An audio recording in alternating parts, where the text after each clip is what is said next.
tonight, we're unlocking a door most people will never even see. A door tucked beneath the marble and gold of Vatican City. Behind it, centuries of sealed parchment, faded ink, and silence thick enough to weigh down a soul. This isn't a conspiracy tale. It's something older, quieter, and stranger. The Vatican Archives aren't just records. They're memories the world wasn't meant to hold. Stories of whispered absolutions, forgotten saints, and paintings that saw too much. Some truths were hidden to protect the faithful, others to protect the Church itself. If you find yourself drawn to stories like these, the ones that live in the shadows between faith and power, before you get comfortable, take a moment to like the video and subscribe, but only if you genuinely enjoy what I do here. And while you're settling in, tell me where you're listening from and what time it is in your corner of the world. I always love seeing the spread of places that join us for these late-night dives into history. Now, dim the lights, maybe let a fan hum in the background, and let's ease into tonight's journey together. There is a door in Rome that does not appear on any map. It does not wear a sculptor's pride or a saint's name. No angel points it out. It keeps its place in the shadow of the dome, where the limestone cools even at noon, and the tourists pass with cameras raised to everything but this. If you stood before it, you might think it led to brooms and rags, to a corridor for men who carry buckets and learn to walk without leaving footprints on marble. That is the trick of it. The holiest rooms in Rome are not always gilded. Some are disguised as errands. When I first came to that door, I did not come as a scholar. My badge did not flash any Latin. It said, custodio, caretaker, a word that means to watch, to keep, to hold. I learned where the light switches hid, which hinges complained, which stones remembered winter. I learned that in certain hallways you lower your voice even if you are alone, because silence is not absence here, it is a tenant, and it expects courtesy. After a week, I could have found that door blindfolded, not because of signs, but because of the way the air changes as you approach it, drier, older, as if the centuries have their own climate. People speak of the Vatican's secret archives, and smile the way people smile at storms from distant hills. They say the word secretum and picture vaults that hiss, lights that flash red, shelves that roll away to reveal forbidden things. The first lesson is simpler and more difficult. Secretum does not mean scandal. It means belonging to one person, private, set apart, the Pope's own. But time does tricks with language, and privacy grows antlers when it sleeps in a palace of glass. What began as the papal filing cabinet was mistaken, for generations, as the Church's locked box of shame. The mistake is tempting. It explains more than it should. But the truth, the older, quieter truth, is that the archive is not where the Church hides what it cannot defend. It is where the Church keeps what it cannot yet bear to speak. Walk with me past the door. It opens without ceremony. No trumpet of air, no smell of ozone. Just the soft resignation of old hinges and the cool breath of rooms that have traded sunlight for permanence. There are no stained glass windows here, none of the jeweled light that teaches children to love heaven. The walls are simple, the floors honest. The shelves reach like disciplined forests, upright, repeating, patient. The labels are not theatrical, they are precise. You will not find a drawer stamped mystery in gold. You will find dates, hands, languages, and the exact shade of restraint. The first corridor teaches you how to listen. Paper has its creaks, ink its hush. Whenever a scholar turns a page, a century turns with it, and something in the air changes shape. In these halls, time does not rush. It arranges itself. Papal briefs and village letters keep company in the same climate. A decree that changed the fate of a nation sleeps 3 shelves below a mother's plea asking for a priest to bless the bed of a dying child. The archive accepts them without hierarchy, because what decides a document's survival is not grandeur, but the careful, tenacious belief that memory itself is an act of mercy. No one warns you how heavy mercy can be when it is bound in parchment. There is a kind of weight that does not bruise, only lowers the shoulders imperceptibly, year by year, until a man who thought he carried keys discovers he has been carrying winters. I used to move quietly with carts along the narrower aisles, delivering boxes to scholars whose eyes had learned to smile without their mouths. On slow afternoons, after the footfalls dissolved and the lamps grew subdued, I would pause with a cart and feel the seam between the past's breath and my own. Not to open anything, I had neither the right nor the arrogance, only to acknowledge the company of pages that had outlived the hands that wrote them and the arguments that once made them dangerous. That is how the door remakes you. Not with revelations, but with patience. The archive does not seduce with sensation.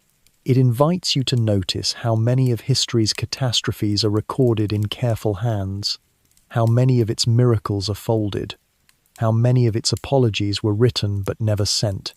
It is not a museum of trophies, it is a ledger of hesitation and a monastery of decisions.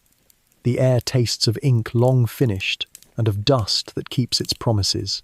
On my 3rd month below ground, the first real whisper appeared. A drawer left a finger's width, opened by a scholar whose mind still stood in the 15th century, showed the corner of a folder without catalogue code or seal, only a clipped note on its cover, as plain as a winter window. This is not for history yet. I did nothing dramatic. I did not draw breath like a thief. I slid the drawer shut with reverence and moved on. But the sentence walked with me. It walked me home. It sat at my table. It asked the question that humbles any place that keeps records. When is a truth old enough to be harmless? And who decides? There are rooms here that few visit even among those permitted to read because reading them requires more than credentials. It requires an appetite for ambiguity. One chamber keeps the files that are not exactly denials and not exactly confessions. They are pauses. You can tell by the marginalia, the words deferred, reserved, reconsider. Another chamber is organized not by subject or language, but by temperature and darkness. That is where the fragile things sleep. Items that cannot survive curiosity itself, waxes that remember fingers, inks that ghost if you breathe on them unwisely, vials of ash labelled only with a year that rings like a gavel. I once watched a conservator lift a slip from a wooden box marked 1633 and set it on, felt as if he were returning a bone to a body. We said nothing. Words would have been rude. If you want a definition of the archive that does not wilt under scrutiny, use this. It is the memory of an institution that has decided to remember even what it cannot use. It keeps victories because victories teach, and it keeps failures because failures warn. It keeps the letters that were answered and the ones that came back as silence. It keeps the drafts where sentences were crossed out and crossed out again, where a writer's hand trembled just enough to confess that certainty was an ambition, not a condition. It keeps the maps that were right and the ones that were wrong but necessary. It keeps the saints who became official and the ones who lived like saints and were set gently aside because their miracles were not tidy, their visions not photogenic, their mouths too honest for calendars. I learned the word restraint here, the way a gardener learns the word season. The church does not destroy easily, it delays. That is its most misunderstood virtue and its most dangerous habit. Delay can be wisdom, the refusal to harden a position before the facts have finished arriving. Delay can also be fear wearing good shoes. In these corridors you will find both, and sometimes they hold hands so convincingly that even the most seasoned scholar cannot pry their fingers apart. That is why the lamps are modest and the chairs plain. Ornate rooms breed ornate sentences, and there is no room for those here. The archive believes in nouns, dates, hands, seals. It trusts verbs only after they have waited long enough to forget their pride. There is a shelf where the folders are bound in linen rather than leather, thinner than their neighbours, labelled with a code that smells of discretion. They are the quiet dossiers of images that were never hung. A student of a master drafts a saint whose eyes do not adore but accuse. A wash of ink shows a pope not blessing but bracing his hands on a bench, like a man enduring an earthquake. These are not heresies in pictures. They are truths the church did not know how to share. So they were not burned, they were wrapped. The difference between erasure and postponement is the difference between an institution that fears time and one that trusts it. Not everything below is ecclesiastical theatre. There are bills. There are shipping receipts stained with snowmelt from years when the Alps did not forgive. There are inventories written by men whose hands cramped with worry as crates were carried out under foreign flags and returned under terms brokered in rooms without windows. There are notes that smell faintly of salt, as if the sea had argued with them and lost. There are family names you will never see in textbooks, names that wrote to Rome because they had no one else to write to, and Rome, to its credit or its cunning, kept their letters, even the ones that would embarrass her if they were read on the steps of a basilica. Sometimes in the evening, when the last reader signed her exit in the log and the felt stood like a small green field before an unmade pasture of shelves, I would sit on a low stool and let the quiet do the talking. You can hear the building think then. It is not a sound, not precisely. It is a kind of agreement between stone and time. If anyone tells you archives are warehouses, smile the way you would at a child explaining thunder. A warehouse stores things. An archive keeps promises. That is harder. That requires imagination without mythology, humility without cowardice, the courage to leave an envelope sealed because opening it would give you an answer and take away a question you did not yet deserve to ask. People ask about secrets. The word sells. It flatters the listener as a conspirator. But what lives here under lock is not a cache of thrillers. It is something more demanding. A catalogue of burdens. The file that proves a leader hesitated when he should have spoken. The draft apology that never reached daylight because the time was not yet bearable. The visionary whose message was beautiful and inconvenient on the same page. The miracle investigated with reverence and filed with worry. The drawing that was truer than the doctrine could comfortably allow. The map that says a path existed where the story insists there was none. The letter that begins "Dear God" and never decides who, in Rome or heaven, might answer. I have seen scholars lift a page and then sit for minutes with their hands empty, as if they had held a bird and needed to show their palms to themselves to prove they had not crushed it. I have watched priests read, close their eyes, and mouth a prayer that looked less like certainty than like consent. To history as it was, not as they wanted it. I have seen a curator place a fragment of wax back into a box and fasten the latch with both hands, not because the contents were dangerous, but because the touch itself was a privilege that needed a ritual to end it. Does this place redeem its own silences? Not always. The Church's restraint has saved it from foolishness and cost it its courage, sometimes within the same decade. But the archive's honesty is this. It does not edit the cost. It keeps the receipt. Even when an institution chooses to delay, it leaves a date in pencil somewhere in these corridors to admit that the delay occurred. I have come to think of those pencil dates as the Church's truest relics. Small, undecorated, exactly the shape of a human being's fear. On certain mornings, when the bells above called the city to attention and the first shoes made their soft conversation with the stones, I would unlock the door again and feel an odd tenderness for the hours ahead. There is work to be done here that will never be named.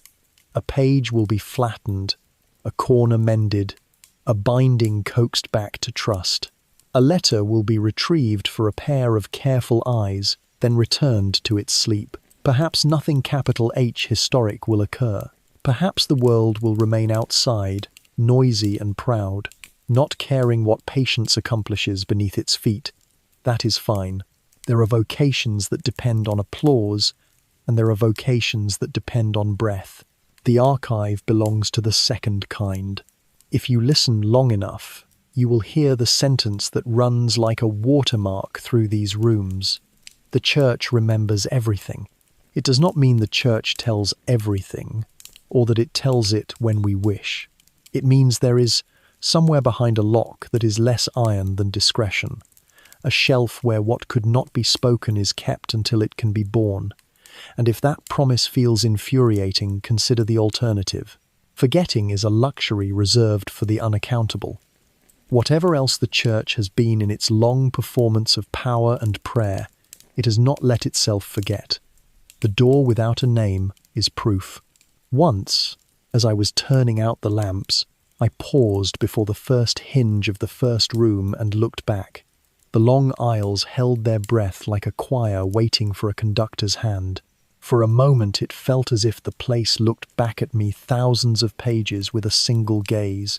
I thought of the note on the unmarked folder. This is not for history yet. Our century, too, writes those notes. We like to imagine we are braver than our predecessors, but the drawer is always there, slightly open, asking a future we will not live to see to forgive us for what we could not yet say aloud. I locked the door and climbed into the daylight where the dome reigns and the tourists raise their cameras to the sky. None of them turned toward the shadow I had left. That is, as it should be. The archive is not a stage, it is a vow, a caretaker's first glimpse. I had been in the Vatican Archives only a short time when I learned that silence has 1,000 shades, and that some doors open not onto hallways but onto questions. My role, when first appointed, was humble, almost invisible. To sweep the marble floors at the hour when footsteps are few, to carry documents from one scholar to another, to unlock cabinets with brass keys so old their teeth were nearly worn smooth. I thought it would be work without incident, work designed for someone who wished to serve without leaving a mark. But it was here, in this shadowed underworld beneath Street, Peter's Dome, that I began to see how memory itself is guarded, and how history is sometimes wrapped not in chains but in patience.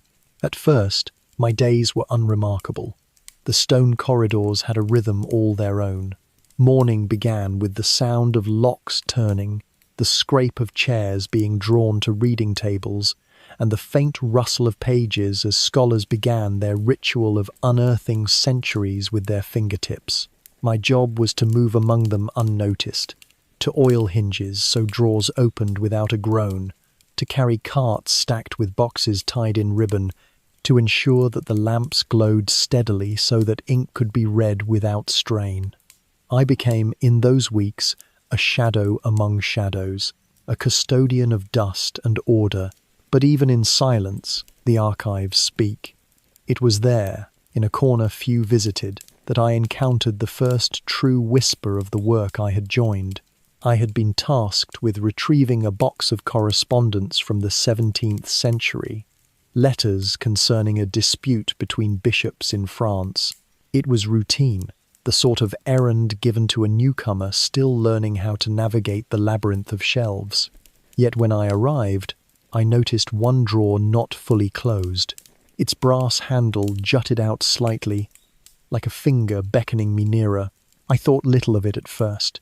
Scholars sometimes forgot to close their work properly in their haste to follow a thought.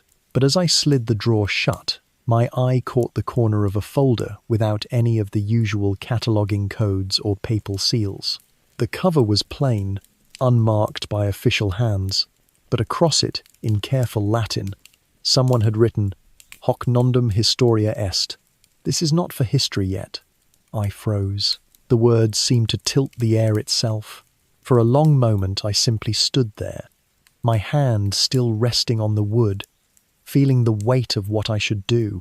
The archive is governed by rules stricter than liturgy. A caretaker is not permitted to open or read. Our task is service, not study. And yet the phrase echoed in my mind with a gravity that made me forget the dust on my fingers. Not for history yet. The drawer closed with a soft thud, but the sentence did not close with it. It followed me into the stairwell, into the refectory, into the quiet of my narrow bed at night. What does it mean for truth to wait?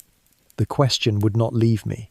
I had been raised to believe that history is a river, flowing forward, carrying all it touches into the sea of memory. But here, beneath Rome, I found that the river could be dammed, slowed, held in check. Some truths are not erased, they are postponed. And in that postponement lies a philosophy as old as the church itself. That revelation is not always the duty of the present, but sometimes the gift of the future. The next day, when I returned to my work, I began to look differently at the folders and boxes I handled. I noticed that some bore ribbons of a different colour, as if to mark them for an audience not yet born. Others carried no seal at all, only a date or a name scrawled in a less formal hand. They seemed to whisper the same message as the folder I had glimpsed. One day, but not today.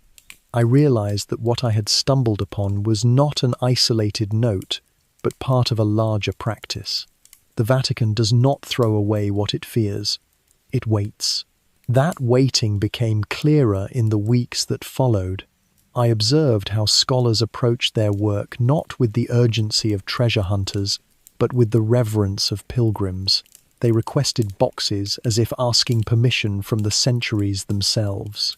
Some emerged pale, their eyes heavy with what they had read. Others carried faint smiles, as though they had been given a riddle rather than an answer. Once, I watched a woman return a set of letters, pause, and bow her head in silence before leaving the room. Her lips moved as if in prayer. She had not found scandal. She had found something heavier, the burden of voices that had waited too long to be heard. It dawned on me then that the archive is not simply a storage house. It is a second confessional. The first confessional is for sins spoken aloud, forgiven, forgotten. The second is for truths too fragile to bear sunlight, too volatile for doctrine, too haunting to entrust to the pulpit. Here, forgiveness is not sought. Here, the goal is preservation. Every folder is a whispered admission, every drawer a hushed absolution. The Church, in its wisdom or its fear, gathers what it cannot answer and sets it aside, not destroyed but delayed, as though saying, "Not yet, not now." This realization changed the way I moved through the corridors. I began to feel the weight of every box I carried, not as paper, but as burden. A letter could weigh as much as a cathedral, if the hand that wrote it had trembled with doubt. A sealed decree could carry the silence of thousands if it remained unpublished. Even a map could bend the air around it, if it charted a path history had chosen to deny. I learned to walk carefully, not for fear of breaking parchment, but for fear of disturbing patience itself. The phrase "not for history yet" became a refrain in my thoughts. I heard it in the echo of my footsteps, in the turning of keys, in the soft click of a drawer. I began to wonder, who decides when history begins? Is it the Pope, who alone holds the final authority to release or withhold? Is it the archivists who catalogue with such meticulous restraint? Or is it time itself, moving at a pace no human can control? Perhaps the folder I glimpsed will be opened in a century, perhaps never. But until that day, it waits. Like so many others, in the shadowed silence of the vault. My role as caretaker gave me no right to open what I saw, yet it gave me something else: perspective. I became the silent witness to the way truth is handled, not as weapon, not as spectacle, but as burden. The archive taught me that history is not simply recorded, it is curated, guarded, and sometimes postponed until the world can bear its weight. In this way, silence is not absence, it is protection. One evening, as I extinguished the lamps, I paused in that same corridor where the drawer had been left ajar. The shelves stretched away into darkness, each folder a heartbeat waiting to be heard. I thought of the scholar who had forgotten to close the drawer and wondered if it had been forgetfulness at all. Perhaps it was deliberate, a small act of generosity, a chance for another set of eyes to glimpse the philosophy of delay. I would never know, but I carried that moment with me. as surely as I carried the keys on my belt. From then on, I understood my task differently. I was not only sweeping dust, I was guarding questions. I was not merely unlocking cabinets. I was unlocking time itself, only to close it again, knowing that some truths are not meant for me, nor for my age. They belong to a future where the air may be clearer, where the wounds of the present may have healed enough to face what was once unbearable. And so I learned to walk slowly, to handle every page with reverence, to respect the silence that hung over every corridor. For in the Vatican Archives, silence is not emptiness. It is a vow, a promise that nothing is forgotten, even if nothing is yet revealed. The invisible library. The Vatican Archive is often imagined as a fortress of forbidden knowledge, a vault of secrets so dark they must be hidden from the eyes of the world. But the truth, I came to discover, is subtler and more unsettling. Many of the documents preserved here are not secrets in the dramatic sense of scandal or conspiracy. They are far quieter, more fragile. They are ideas placed in a kind of purgatory, not damned, not blessed, simply suspended. The Church calls these collections indices temporani, temporary indices. I came to think of them by another name, the invisible library. The invisible library is not marked by grand doors or marble thresholds. It hides in a modest chamber, its shelves lined with plain drawers and ordinary cabinets, as if trying not to attract notice. Unlike the gilded codices or illuminated manuscripts that gleam like relics, the books in this room are stripped of ornament, often bound in simple leather or even rough parchment. Yet the humility of their appearance belies their power. For here are the books that were never allowed to live. They were not condemned to fire, nor approved for light. They were placed on hold, wrapped in silence, waiting for a time that might never come. The Vatican's infamous Index Librorum Prohibitorum, the Index of Forbidden Books, has a reputation as a blacklist, a tool of censorship. But the invisible library reveals another practice, one even more haunting. To be banned is, paradoxically, a kind of recognition. A banned book is known, feared, acknowledged, but the works in the invisible library were not feared enough to fight. They were feared enough to ignore, and in that ignoring they disappeared, not with the violence of fire but with the stillness of dust. One manuscript I encountered in this section was written by a Polish Jesuit in the early 1700 seconds. His text was not radical. It did not mock scripture or defy the authority of the Church. On the contrary, it was an act of devotion, a careful attempt to reconcile the Book of Genesis with new astronomical theories emerging from Europe's observatories. He asked, humbly, whether the 6 days of creation described in Genesis might be metaphorical, whether each day could in fact represent an age, a vast span of divine time far beyond human reckoning. His conclusion was not heresy, it was uncertainty. He sought to open the door to questions, not to close it with answers. The Vatican's response was chilling in its simplicity. In a clerk's neat, impersonal hand, the margin carried only these words, "To be reviewed under quieter circumstances." That phrase, like a bell tolling behind closed doors, repeats throughout the invisible library. It is not a condemnation, it is not approval, it is hesitation institutionalized. It means, in essence, not now, not here, not yet. As I handled those pages, the Jesuit's words seemed to vibrate with longing. He had poured decades of study into his work, trying to preserve both faith and reason, loyalty and curiosity. He had trusted the Church to receive his offering, to weigh it, to decide. Instead, his voice was filed away, consigned to wait for centuries in silence. His manuscript was never banned, never published, never read. It became invisible, hidden not by hostility, but by caution. The cruelty of such a fate struck me deeply. To be denounced as a heretic is to enter history with fire. To be ignored is to vanish without even a cry. And yet the Vatican did not destroy his work. That, to me, was a paradox both merciful and merciless. His book still exists, preserved under linen, catalogued with care, waiting perhaps for a day when the Church or the world is ready to listen. But what if that day never comes? How many voices are still trapped in that purgatory of waiting? Another folder in the invisible library contained a list of manuscripts that had never even reached the public eye.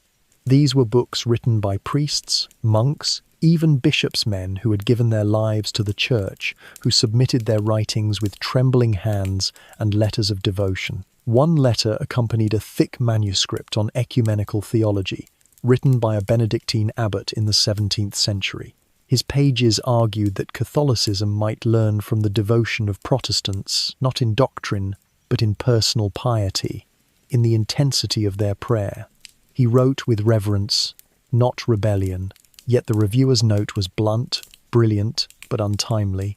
That single word, untimely, haunted me. It appears again and again in these files. It is sharper than a blade. It does not accuse the author of falsehood, nor praise him with approval. It postpones him indefinitely. To be untimely is to be declared a ghost before one has even died. It is to exist, but not here. To be right, perhaps, but not now. It is a sentence of exile, not to another land, but to another age, an age that may or may not arrive. The more I read, the more I realized that the invisible library is built not of heresy, but of hesitation. These authors were not dangerous radicals, but loyal insiders, faithful men who sought only to ask careful questions or propose modest reflections. They were not punished with fire or excommunication. They were punished with delay.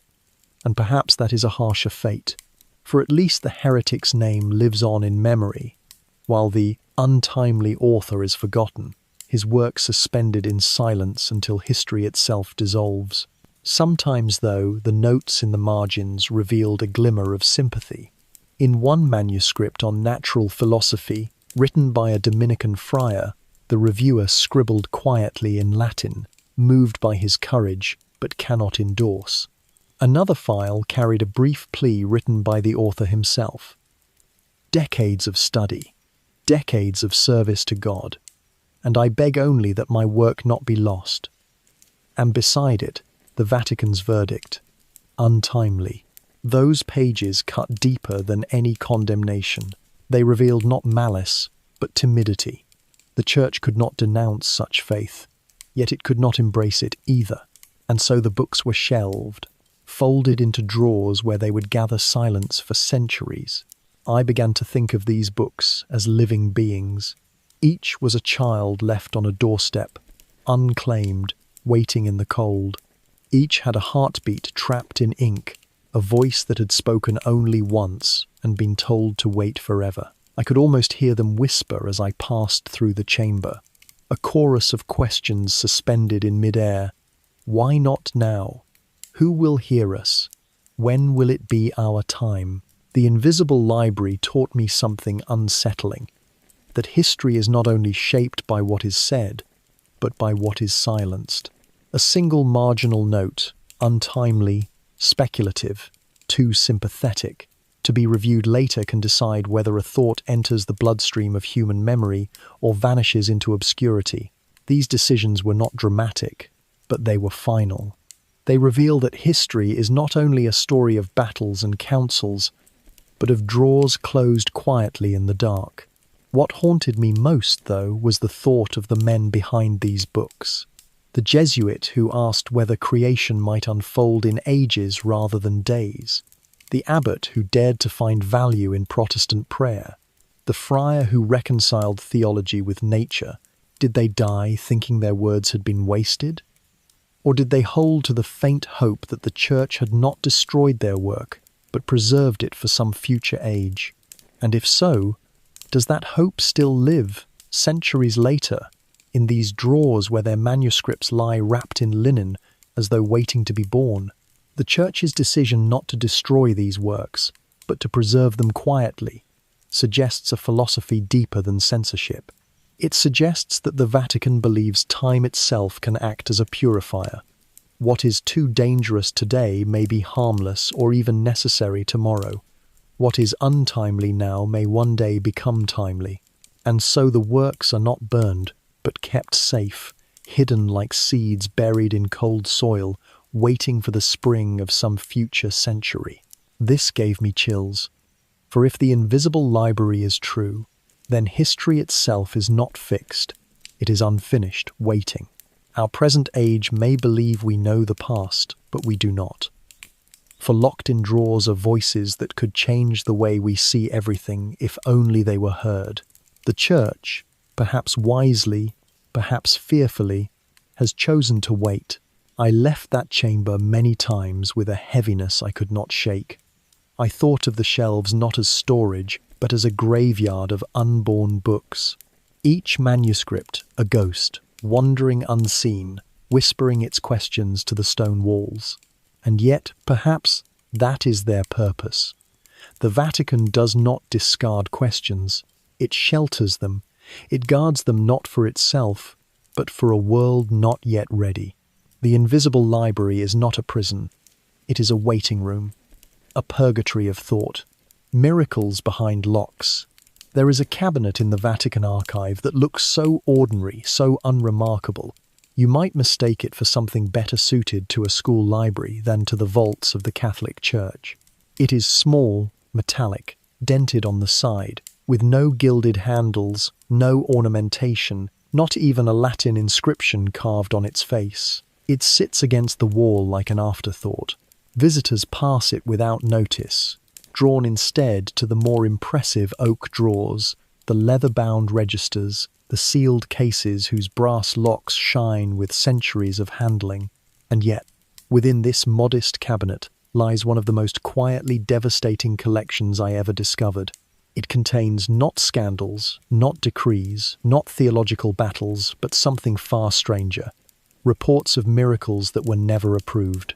When most imagine Vatican secrecy, they picture political cover-ups, lost gospels, or heretical manuscripts hidden from the faithful. Few imagine that the Church would also preserve its opposite, the testimony of wonder, written in careful hands, but locked away from recognition. And yet here it was. Drawers filled with files of events so extraordinary they could not simply be ignored, but so unsettling they could not be embraced. The Catholic Church is cautious when it comes to miracles. For centuries, it has maintained procedures of remarkable rigor.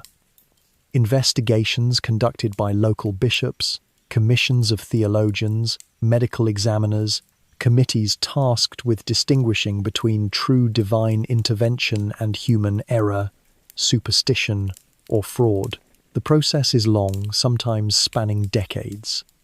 A single miracle associated with a saint may require years of inquiry, witness testimony and verification before being declared authentic. The Church does not move quickly in matters that touch the supernatural.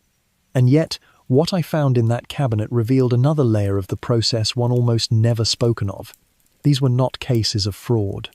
They were not obvious fabrications, not the schemes of charlatans. The files were filled with seriousness, often supported by multiple witnesses, sometimes even accompanied by physical evidence. They were submitted by priests, bishops, lay people, sometimes with photographs, relics, or signed testimonies. They had been considered. They had been read. And then, for reasons written only in sparse notes, they had been shelved, not condemned, but set aside, not declared false, but locked away. The first case I opened came from rural Spain in the early 1800 seconds. A woman, poor and unknown, claimed to have been visited by what she described as a sorrowful figure, bearing no name, only light. Her testimony was accompanied by the account of neighbours who swore she had laid hands on a dying child, who within hours rose from his sickbed and survived. Local clergy documented the case carefully, sending detailed reports to Rome. Their letters were filled not with hysteria, but with humility. They wrote that something had happened, something inexplicable, and they begged for guidance. The The Vatican's response was swift, almost cold. Written in the margin of the report was the verdict: no canonical framework for such an apparition, case closed, that was all. No denial, no accusation of fraud, only a refusal to proceed. And so the miracle, if miracle it was placed in a file, locked in a drawer, preserved but silenced. Another case, decades later, came from Africa in 1927.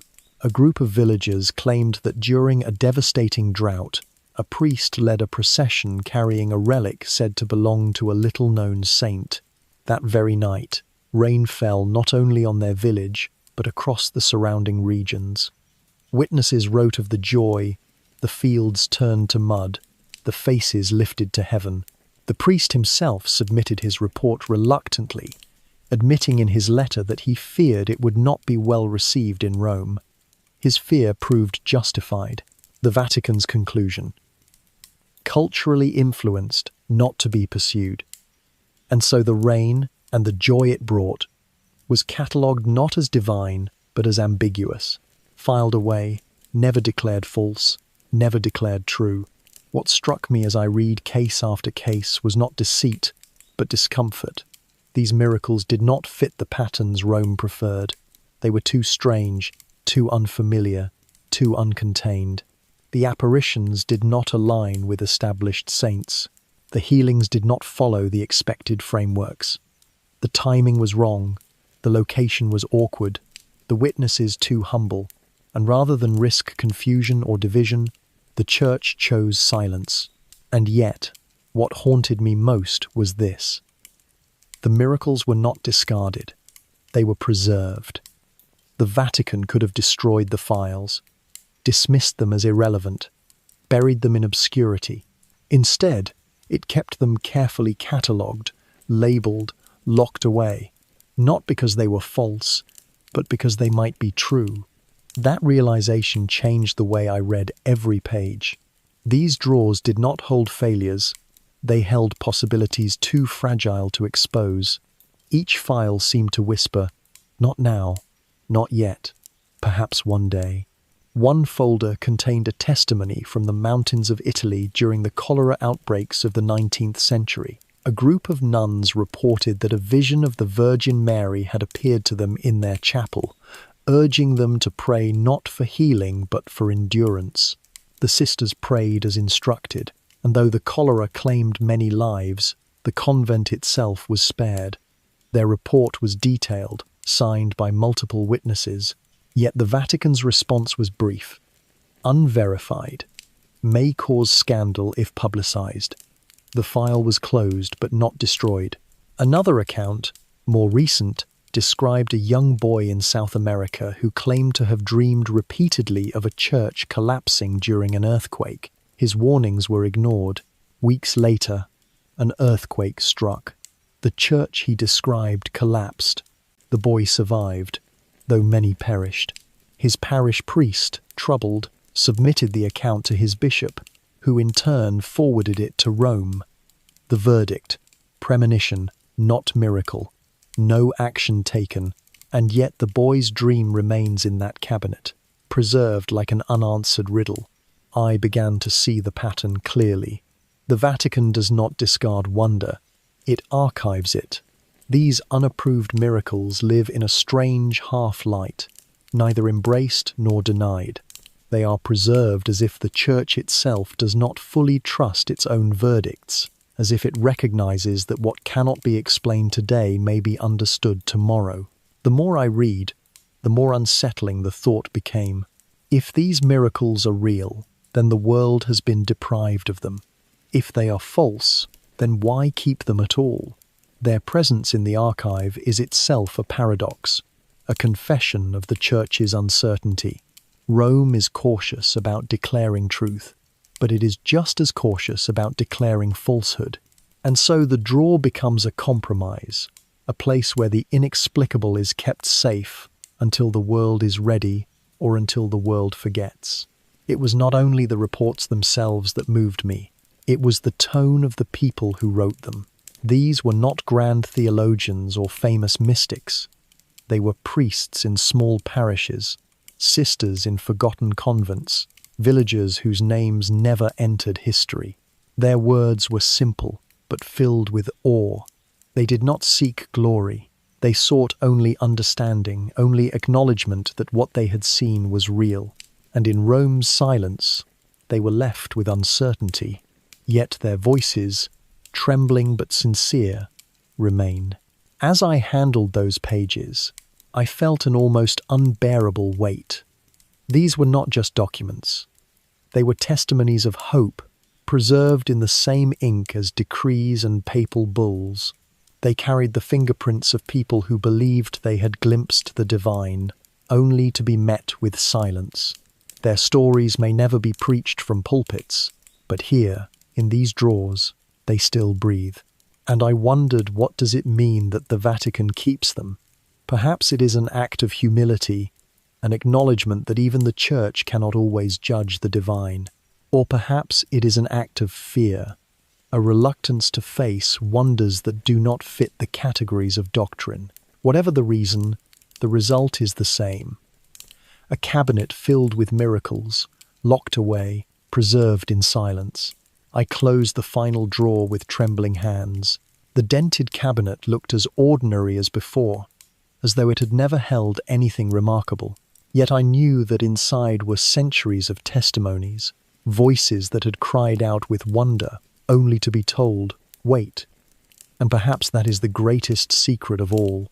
The Vatican does not hide only sins or scandals. It hides wonder itself, not because it isn't true, but because it might be. The time of the plague, when you walk deeper into the Vatican archive, the atmosphere itself begins to change. At first, the air is dry and steady, smelling of parchment, dust, and the faint tang of wax. But past certain thresholds, where the walls narrow and the light dims, you feel something else, something older. It is as if grief itself has seeped into the stone, clinging to the mortar, making the silence heavier, more suffocating. I felt this most strongly in a chamber marked with 2 Latin words, written in a hand that seemed almost apologetic. Tempor pestis, the time of the plague. I had known the Black Death only as a story told in history books, a catastrophe of numbers. Millions dead, whole towns emptied, Europe reshaped by fear. But here, within the Vatican's hidden vaults, the plague was no longer a statistic. It had a voice. Dozens of voices, hundreds perhaps. They came not from kings or physicians, but from priests, monks, nuns, and lay people who had lived through those years of unspeakable devastation.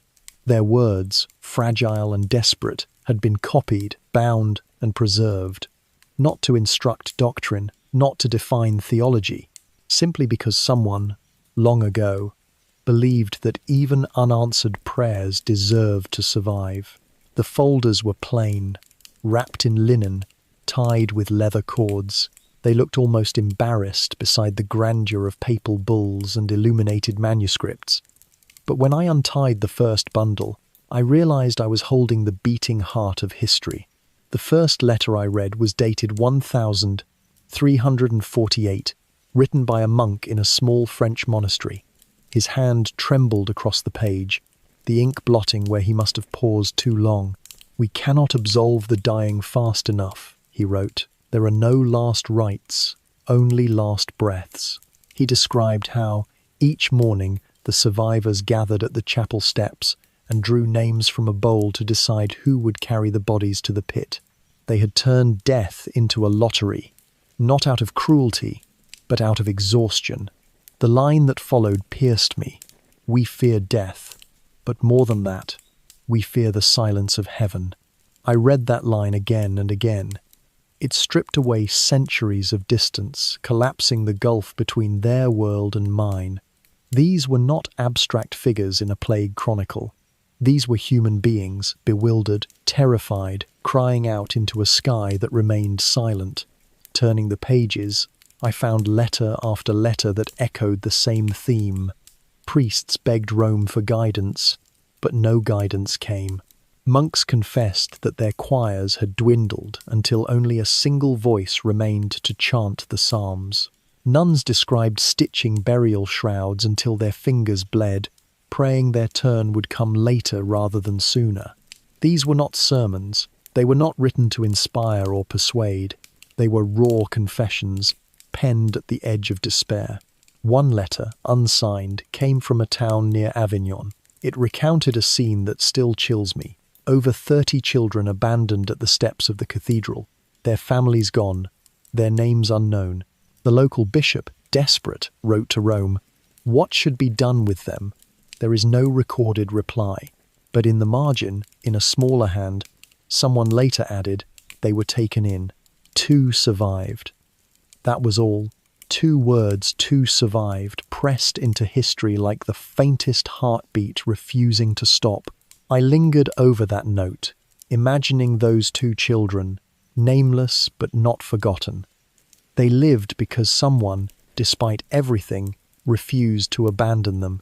In that act, anonymous and unrecorded, faith was kept alive not in doctrine, but in compassion. The archive preserves these plague letters with reverence. They are bound with care, wrapped as if they were relics, and, in a sense, they are. They are relics not of saints, but of ordinary humanity under extraordinary pressure. They testify to what faith looks like when it is stripped of triumph and certainty. Another folder contained letters from a convent in Germany. The sisters described how they cared for the sick until their own numbers dwindled to nearly nothing. One by one they died, and the survivors buried them in the convent garden. The last entry is heartbreaking. There are only 2 of us now. We sing the hours as best we can, though our voices crack. If this book is found, know that we tried to keep faith until the end. That was the final line. There is no follow-up, no record of what happened next, only silence. But in that silence, their words endure, carried forward in time like a fragile candle shielded against the wind. The honesty of these records unsettled me. They did not cloak suffering in theological explanations. They did not insist that the plague was punishment, nor did they attempt to resolve its cruelty with lofty declarations. They simply told the truth, that priests lost hope, that nuns wept, that monks prayed to a heaven that felt empty, and yet, by writing, they performed an act of faith. Even if no reply came, even if no one ever read their words, they still chose to speak. One letter from northern Italy described villagers who stopped attending Mass, not because they rejected God, but because they were too tired to hope. The priest wrote, "They tell me their prayers return like echoes in an empty well. I kneel with them, but my own words sound hollow." It was a confession not of heresy, but of humanity. The priest was not renouncing faith. He was recording the unbearable weight of its silence. Yet amid the despair, there are flashes of resilience that shine like embers. A parish in France wrote of lighting candles in every window at night, so that the sick would not feel abandoned in the dark.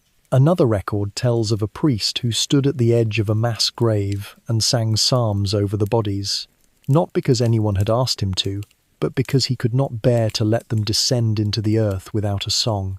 These gestures may not seem grand, but in the midst of plague, they were defiant acts of love. The archive reveals how suspicion also spread like disease. Some letters describe towns descending into violence, blaming Jews, foreigners, or women accused of witchcraft for the plague. The Vatican's responses were cautious, urging calm and charity, but the hysteria often outpaced the words from Rome. In some cases, priests themselves expressed doubt, writing, "We are told to preach mercy, but the people demand blame. If I speak against them, I may join the dead before nightfall." These words, copied into the archive, reveal the terrible position of the clergy, caught between their flock's fury and their own fear. What moved me most was that the Vatican chose to keep these records at all. They do not glorify the Church. They do not paint faith in triumphant colours. They reveal a church shaken, trembling, often silent. And yet the decision to preserve them is itself a confession. It is as if the Vatican is saying, we too must remember the times when faith faltered, when heaven seemed mute. In one of the most fragile folders, tucked between administrative reports, I found a small slip of paper in a child's hand. The letters were uneven, the ink faint. It read, "Father says we will see heaven soon. I am afraid. Please pray for me." No name, no date, just fear preserved across centuries. My hands shook as I set it down. That child had died long ago, but their voice, trembling and small, still lived. The Vatican had chosen not to discard it. Someone believed even such fragile honesty was worth remembering. Standing in that chamber, I realized the archive is not only a record of certainty, it is also a record of hesitation, doubt, and grief. The plague letters remind us that faith is not always strong. Sometimes it trembles. Sometimes it asks questions without answers. Sometimes it survives not in proclamations, but in the simple act of remembering. As I tied the folders shut, I felt the silence of the room pressing close. It was not an empty silence. It was full, the silence of thousands of voices preserved but unanswered. And I understood that this, too, is part of the Church's memory. Not only its triumphs, but its failures. Not only its certainty, but its silence. The Black Death reshaped Europe. It changed economies, societies, art, and faith. But here, in the Vatican archive, you glimpse something even deeper. The human soul in its most fragile state, preserved not to explain, but simply to be witnessed. And perhaps that is the most honest form of history. When I left the Tempor Pestis chamber, I carried with me the weight of centuries. Those voices, trembling in ink, still spoke. They asked not for answers, but for remembrance. And in the Vatican's quiet decision to keep them, they found it. The uncanonized prophecies. The Vatican archive has a way of humbling even the most hardened scholar. At first glance, its endless shelves and cabinets give the impression of order. Centuries carefully catalogued, history tamed by index cards and leather spines. But then you stumble upon a drawer or a box or a folder that resists neatness, that refuses to sit comfortably in the architecture of certainty. That is what I felt the day I encountered the collection marked De Prophetia Non Canonizzata, of the uncanonized prophecies. The cabinet was not remarkable. In fact, its ordinariness is what drew me in. Where other shelves gleamed with brass labels and ornate locks, this one bore a simple brass plate where a nameplate had once been pried away.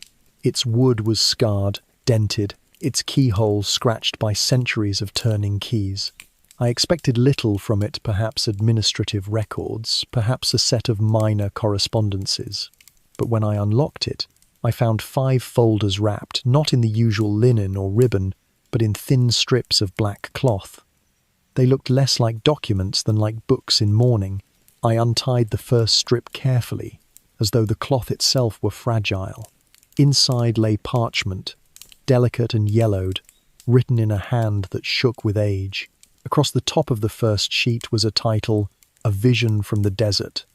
It had been penned by a hermit in the early centuries of Christianity, living in solitude in the barren wastes of Egypt.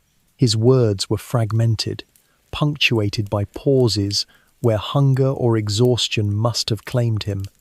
He wrote of a city of faith that would one day tremble, not from persecution without, but from collapse within. He described walls that cracked, not from fire, but from memory itself pressing outward. His vision trailed into silence mid-sentence, the ink fading into nothing. In the margin, centuries later, a Vatican reviewer had scrawled in neat Latin, "Too vague, not pursued." That was all. And yet, for reasons no one recorded, the parchment was preserved. Vague or not, someone believed it mattered enough to survive. The next folder carried a vision dated 1847. The handwriting was steadier, the language more dramatic. The visionary spoke of metal birds circling over cities that burned in silence. He had no concept of airplanes or bombs. To him, the vision was a nightmare without vocabulary. He described people fleeing through streets choked with ash, their cries swallowed by a sky gone mute. Reading it with modern eyes, I could not help but shiver. In the Vatican margin, the response was cautious. Unclear metaphor, potentially allegorical, and yet again the prophecy was not destroyed. Another parchment bore the date 1931. The writer, anonymous, warned of a leader with no crown but millions of voices. The image was unsettling, a figure without royal lineage, without sacred ordination, yet commanding nations with nothing but words amplified by crowds. Reading it, I thought of the dictators who rose in that very decade, men who did not inherit thrones, but seized them through the sheer force of mass devotion. The Vatican's response was once more dismissive, too metaphorical, unstable source. But the parchment remained, filed and bound, preserved for eyes that might one day understand. The most haunting prophecy, however, came from a cloistered nun in northern Italy. Her words were brief, no more than a few lines. The stones will speak, and those who forget will hear them. She claimed to see churches collapsing from within, not by war or fire, but by memory returning by the weight of truths, long hidden, forcing their way out. The Vatican's reviewer scribbled, "Too metaphorical, unstable witness." And so her vision was shelved, like the others, locked away. Yet the words clung to me long after I closed the folder. The stones will speak. I imagined cathedrals groaning, their walls crying out with secrets. I imagined history itself refusing to remain silent. What struck me most as I worked through these 5 folders was not the content of the prophecies themselves, though they were strange, poetic, and sometimes eerily prescient, but the way they were handled. The Church has always walked a careful line with prophecy. When visions reinforce doctrine, when they comfort the faithful, when they inspire devotion, they are canonized. Fatima, Lourdes, Guadalupe. These become woven into the fabric of Catholic life.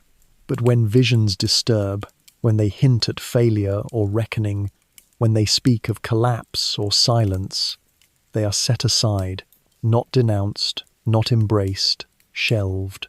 The uncanonized prophecies reveal something the Church rarely admits, its own uncertainty. To approve them would risk panic, division, or scandal. To denounce them might risk discarding truth, and so Rome chose a middle path. It preserved them in silence, guarding them like embers that might one day ignite. This, to me, is profoundly human. We imagine institutions like the Vatican as absolute, confident, unyielding. But here, in these folders, you see hesitation, you see caution, you see the fear of declaring too much or too little. And you see, above all, an acknowledgement that prophecy is not easily tamed. One parchment in particular, found in the final folder, contained only a single line, written without date, without context, without name. When the shepherd is silent, the wolves will speak with the voice of angels. That sentence hung in the air like smoke. What did it mean? Was it a warning of corrupt leaders rising in the Church's silence? Was it a metaphor for false prophets? No one knew. No archivist had dared to interpret it. The words were simply filed, preserved for some future age that might make sense of them. I sat with that line for a long time. The shepherd is silent. The wolves speak with the voice of angels. It seemed to echo across centuries, a warning not only for the past but for every age. When truth is hushed, lies will always find the tone of holiness. Perhaps the Vatican had preserved it not because it believed it, but because it feared it might one day prove true. As I tied the black cloth back around the folders, I realized these were not just records of visions, they were records of restraint.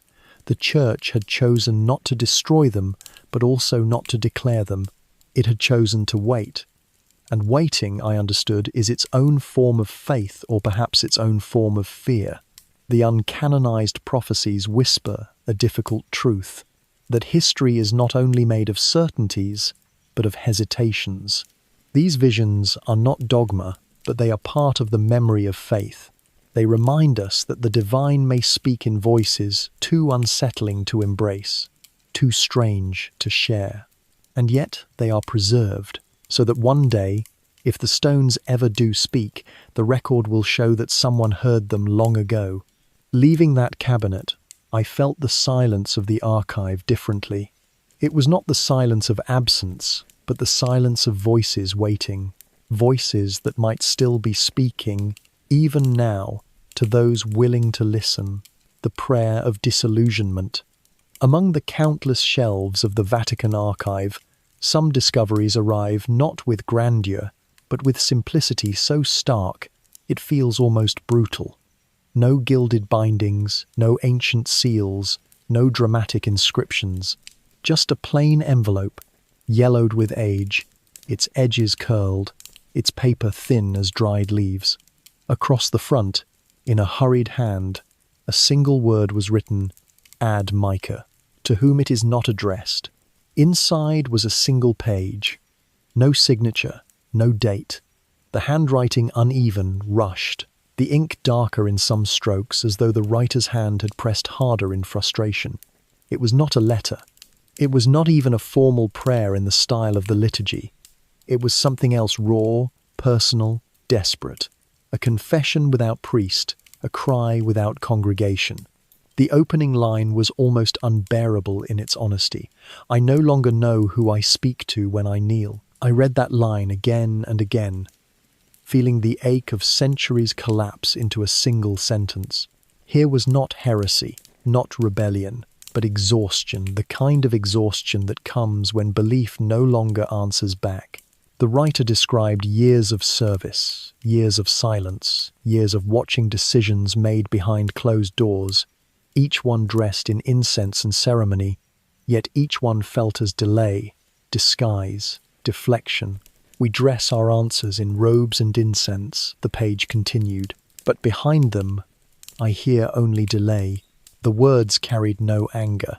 They were mournful, heavy, like the sigh of someone who had carried too much for too long. This was not the cry of an enemy of the church. It was the lament of someone inside it, someone who had given their life to it, and now felt the weight of disillusionment pressing them down. The final paragraph struck like a bell. "If we have failed to be holy, let us at least be honest. Holiness will return when we stop pretending it never left." And then the page ended. No signature, no location, no reply, only silence. Why would the Vatican keep such a page? Why would it preserve something so dangerous, so unflattering, so vulnerable? The envelope had no seal, no sign it was ever delivered. It may have been intercepted. It may have been placed deliberately in the archive. We do not know. And yet, someone at some point chose not to discard it. Someone believed it mattered enough to be remembered. I sat for a long time with that page, my fingers trembling as I held it. It was not history in the sense of wars, councils, or decrees. It was history in the sense of a soul cracking open. It revealed what so few documents dare admit, that faith can grow weary, that holiness can feel absent, that even within the walls of the church, doubt can smolder quietly. And yet, paradoxically, the page is also proof of sincerity. The writer had not abandoned faith entirely. They still knelt. They still wrote.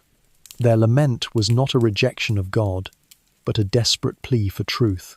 That, perhaps, is why the Vatican preserved it. Because disillusionment, when recorded honestly, is not weakness. It is a form of courage. As I studied the page, I began to imagine the life behind the words. Perhaps the writer was a priest who had served for decades, watching as bureaucracy suffocated compassion. Perhaps a monk, worn down by silence, who had lost track of why he prayed. Perhaps even a bishop, torn between conscience and duty, realizing that the robes he wore no longer carried the weight of meaning. Whoever they were, they wrote not for glory, not for rebellion, but because they could not hold the weight alone. The phrasing of the prayer reveals a deep familiarity with the rhythms of the church. The references to robes, incense, holiness, these are the words of someone steeped in liturgy. The critique is not from outside, but from within, and that, perhaps, is what gives it such force. It is easier to dismiss criticism from enemies, harder to ignore the lament of those who love you. The silence surrounding the document is telling. There is no reply, no annotation, no commentary. The archive simply kept it, like a stone dropped in a well. It does not echo, it simply remains. In that way, it mirrors the very silence the writer lamented, the silence of heaven, the silence of the institution, the silence that weighs heavier than any proclamation. But in preserving it, the Church admits something vital, that even its failures of faith must be remembered. To erase the page would have been to deny the reality of disillusionment. To keep it is to confess, quietly, that faith is not always triumphant. Sometimes it falters, sometimes it aches, sometimes it whispers in the dark with no expectation of reply. Theologically, the page reveals something profound. It reframes holiness not as perfection, but as honesty. The writer suggests that holiness is not lost when people sin, or even when they doubt. Holiness is lost when people pretend, when appearances replace truth, when the institution dresses delay in incense. The call of the page is not for reform of doctrine, but for reform of honesty. And that, perhaps, is why it was too dangerous to publish, but too true to discard. I imagined the writer kneeling in some dim chapel, the smell of candle smoke heavy in the air, whispering prayers into emptiness. I imagined their hand trembling as they set pen to paper, pouring out what they could not say aloud. I imagined their fear that even this act might be condemned, and yet they wrote it anyway. And centuries later, I was holding it. That act of writing became, in itself, an act of faith. As I returned the page to its envelope, I realized something unsettling. This prayer of disillusionment may be more relevant today than when it was written. Every age struggles with silence. Every generation wonders whether its prayers rise beyond the ceiling. Every believer, at some point, feels the weight of pretending. And perhaps that is why the Vatican kept it not as doctrine, not as condemnation, but as a mirror, a reminder that faith is not destroyed by doubt. It is destroyed by pretense. Walking away from that drawer, I carried the words with me. If we have failed to be holy, let us at least be honest. That sentence seemed to echo through the stone corridors like a warning bell. Holiness will return when we stop pretending. It was less a prophecy than a diagnosis, less a condemnation than a cure. And perhaps that is why it was preserved, because even in its despair it offered hope. For hope does not always arrive with trumpets. Sometimes it arrives in the honesty of exhaustion. Sometimes holiness hides not in triumph, but in confession. And sometimes the truest prayer is not, "I believe," but "I no longer know who I speak to when I kneel." Councils never held. Near the heart of the Vatican Archive, not far from the section dedicated to papal correspondence, there is a wooden chest so plain that one might mistake it for a farmer's trunk. Its boards are rough, darkened by centuries of air and oil. Its lock a simple iron clasp. Compared to the gilded cabinets that hold papal bulls or the polished drawers that preserve medieval treaties, it looks almost neglected, an intruder in a palace. But the handwritten tag tied to its handle betrays its importance. In faded Latin, the label reads, Memoranda, Interna Concilia, Non Celebrata, Internal Memoranda, Councils Not Held. It is a collection not of triumphs, not of declarations, but of hesitations. Within the chest are drafts, proposals, and notes for councils that were planned but never convened. They are the shadows of what could have been. Ghostly gatherings of cardinals and bishops who never sat, agendas never debated, reforms never enacted. They reveal a church poised at the edge of decision, yet too cautious or too afraid to step forward. The first set of documents I opened dated to the early 1700 seconds. They described preparations for a council meant to address the growing divide between scientific discovery and church orthodoxy. The tone of the drafts surprised me. They were not hostile to science. On the contrary, some of the language was almost lyrical. One cardinal wrote, "We must not fear the movement of the stars, but learn to see the heavens as the language of God."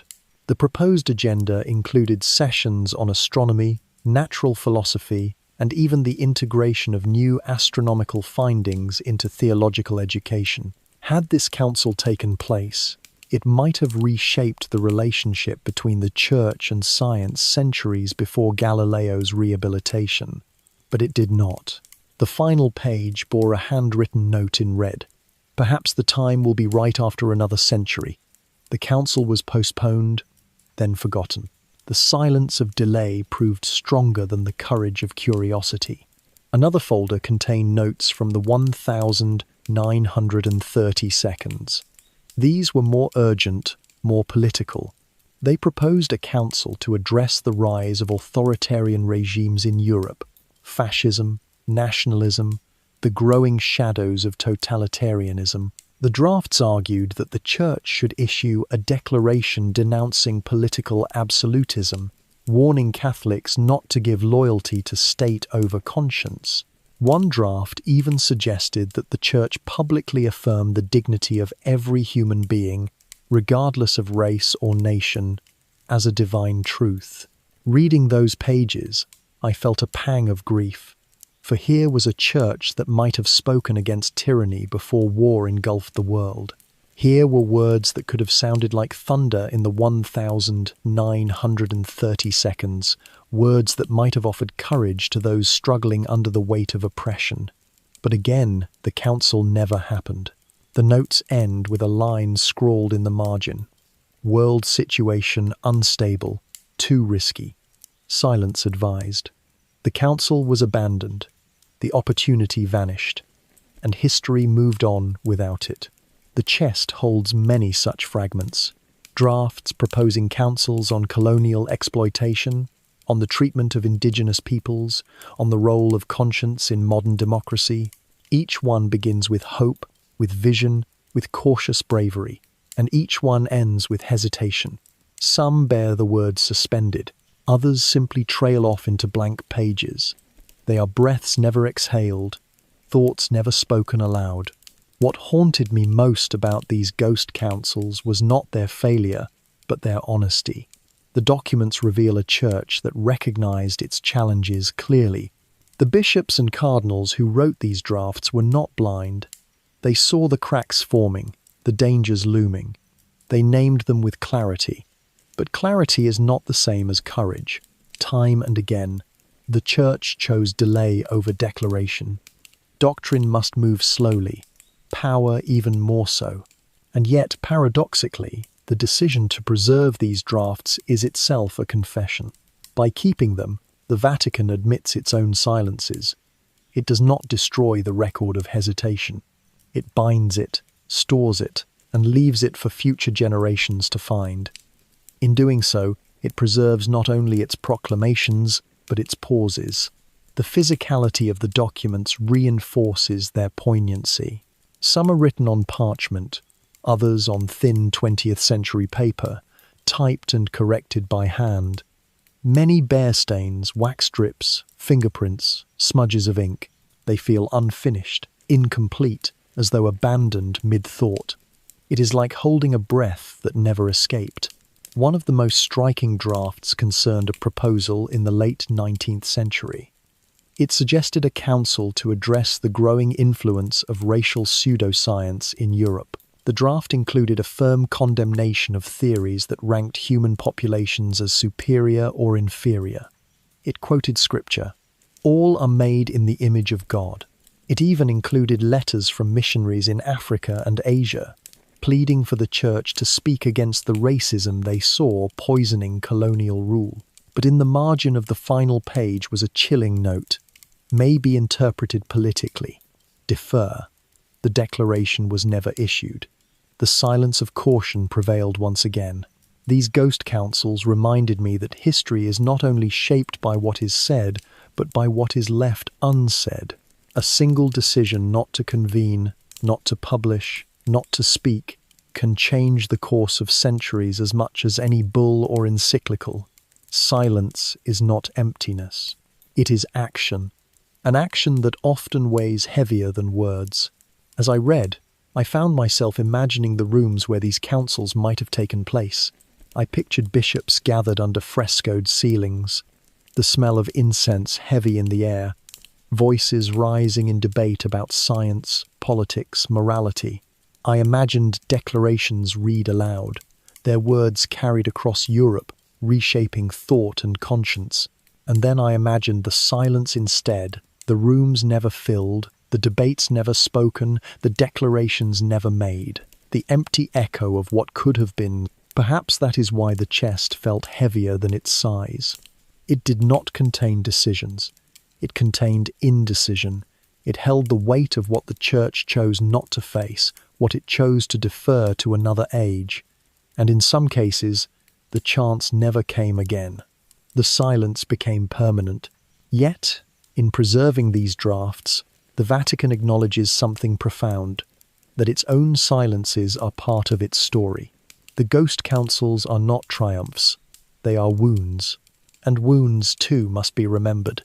As I closed the chest, I noticed how ordinary it looked once again. Just wood and iron, plain and unadorned. Yet inside it lay centuries of almost moments when the church nearly spoke, nearly acted, nearly changed.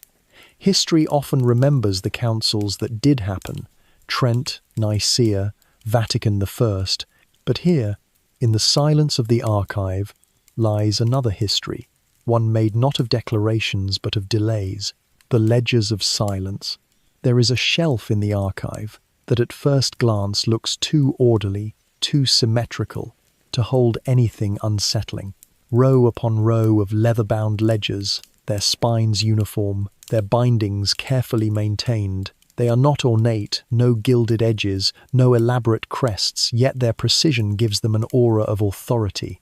They look less like history and more like law, as though every line within them carries the weight of decree. But when I pulled one down, its pages heavy and stiff, I realized these were no ordinary records. Written in neat Latin script across the inside cover was the title, Dosis de Silentio, Files of Silence. These volumes do not record what happened. They record what was not said. Each entry begins with a date, a place, and a description of an issue. Then follows a summary of deliberations, often detailed, sometimes clinical. But every entry ends with the same refrain, written in formulaic precision. Nulla pronunciatio hoc tempore fiat. No pronouncement will be made at this time. Here was the Vatican's most haunting category of memory, not its actions, but its hesitations. Not its proclamations, but its silences. The first entry I studied was dated 1871. It concerned reports of abuse within a certain European religious order. Witnesses had been heard, evidence had been collected. The Commission recorded its findings in careful detail. Testimonies, accounts of suffering, recommendations for reform. But the final line cut like a knife. To proceed risks greater scandal than to delay. The matter is to be reviewed quietly in due course. No follow-up appears in later volumes. The silence was permanent. Reading those words, I felt the weight of calculation. The Church had not been ignorant. It had not been blind. It had chosen silence, weighing scandal against truth, and deciding that silence was safer. Another entry, dated in the late 19th century, addressed colonial violence. Reports from missionaries in Africa described forced labor, brutality against converts, exploitation masked as evangelization. The The deliberations are recorded, some bishops urging condemnation, others warning against political entanglement. The final verdict: silence. The matter will not be addressed publicly at this time. The ledger does not hide the debate. It records it meticulously, and yet it chooses silence as the conclusion. The pages of the ledger revealed more such entries. Decisions about authoritarian leaders, about the treatment of indigenous peoples, about the Church's relationship with totalitarian regimes. Each time, the same rhythm: record, debate, and then silence. The justifications varied, protecting unity, avoiding scandal, preventing confusion, but the outcome was always the same. No pronouncement will be made. The most heartbreaking entry I found was dated 1943. Reports of deportations in Italy had reached the Vatican. Names were recorded, families torn apart, trains leaving in the night. A short note in the ledger, unsigned, records the decision: there is knowledge, there is no voice. We pray, but we do not speak. I closed the book slowly, my hands trembling. That sentence carried the weight of 1,000,000 silences. Knowledge without voice, prayer without proclamation. A memory preserved only in the quiet pages of a ledger, never spoken aloud. What struck me most was the deliberate nature of these silences. They were not absences born of ignorance. They were choices. Each page of the ledger is itself a kind of confession, not of what the Church said, but of what it chose not to say. It is a record of hesitation, preserved as carefully as any decree. The physicality of the volumes reinforced this impression. Their pages are crisp, their ink dark, their margins neat. They do not read like hurried notes. They read like contracts. Silence, here, was not a failure. It was a policy. I began to realize that silence, in the Vatican's memory, is its own kind of language. It is not absence, it is presence by refusal. Every no pronouncement entry is a statement in itself. It says, we knew, we deliberated, we chose silence. This unsettled me more than any scandal or secret. Scandals reveal corruption. Secrets can be unearthed, but silence is harder. Silence leaves nothing to attack, nothing to defend. It leaves only emptiness, and emptiness is indestructible. The ledgers also reveal the reasoning behind silence. Some entries cite unity. A declaration may divide the faithful. Others cite politics. To speak risks entanglement with unstable governments. Others still cite theology. Better to delay until clarity emerges. None of these justifications erase the weight of the outcome. The silence remains. And yet, paradoxically, the Vatican preserved these silences. It could have erased the records, hidden the indecisions. Instead, it recorded them with meticulous care. This reveals something profound. The Church does not only remember its words, it remembers its silences. It keeps them, as though even hesitation must one day be accounted for. In a sense, the ledgers are a kind of confessional for the institution itself. Priests confess their sins privately, voicing aloud what they have done or failed to do. These volumes are the Church's own confession, written not in the language of penance, but in the language of record. They admit, we chose silence. Here is when, here is why. And yet, unlike human confession, these ledgers offer no absolution.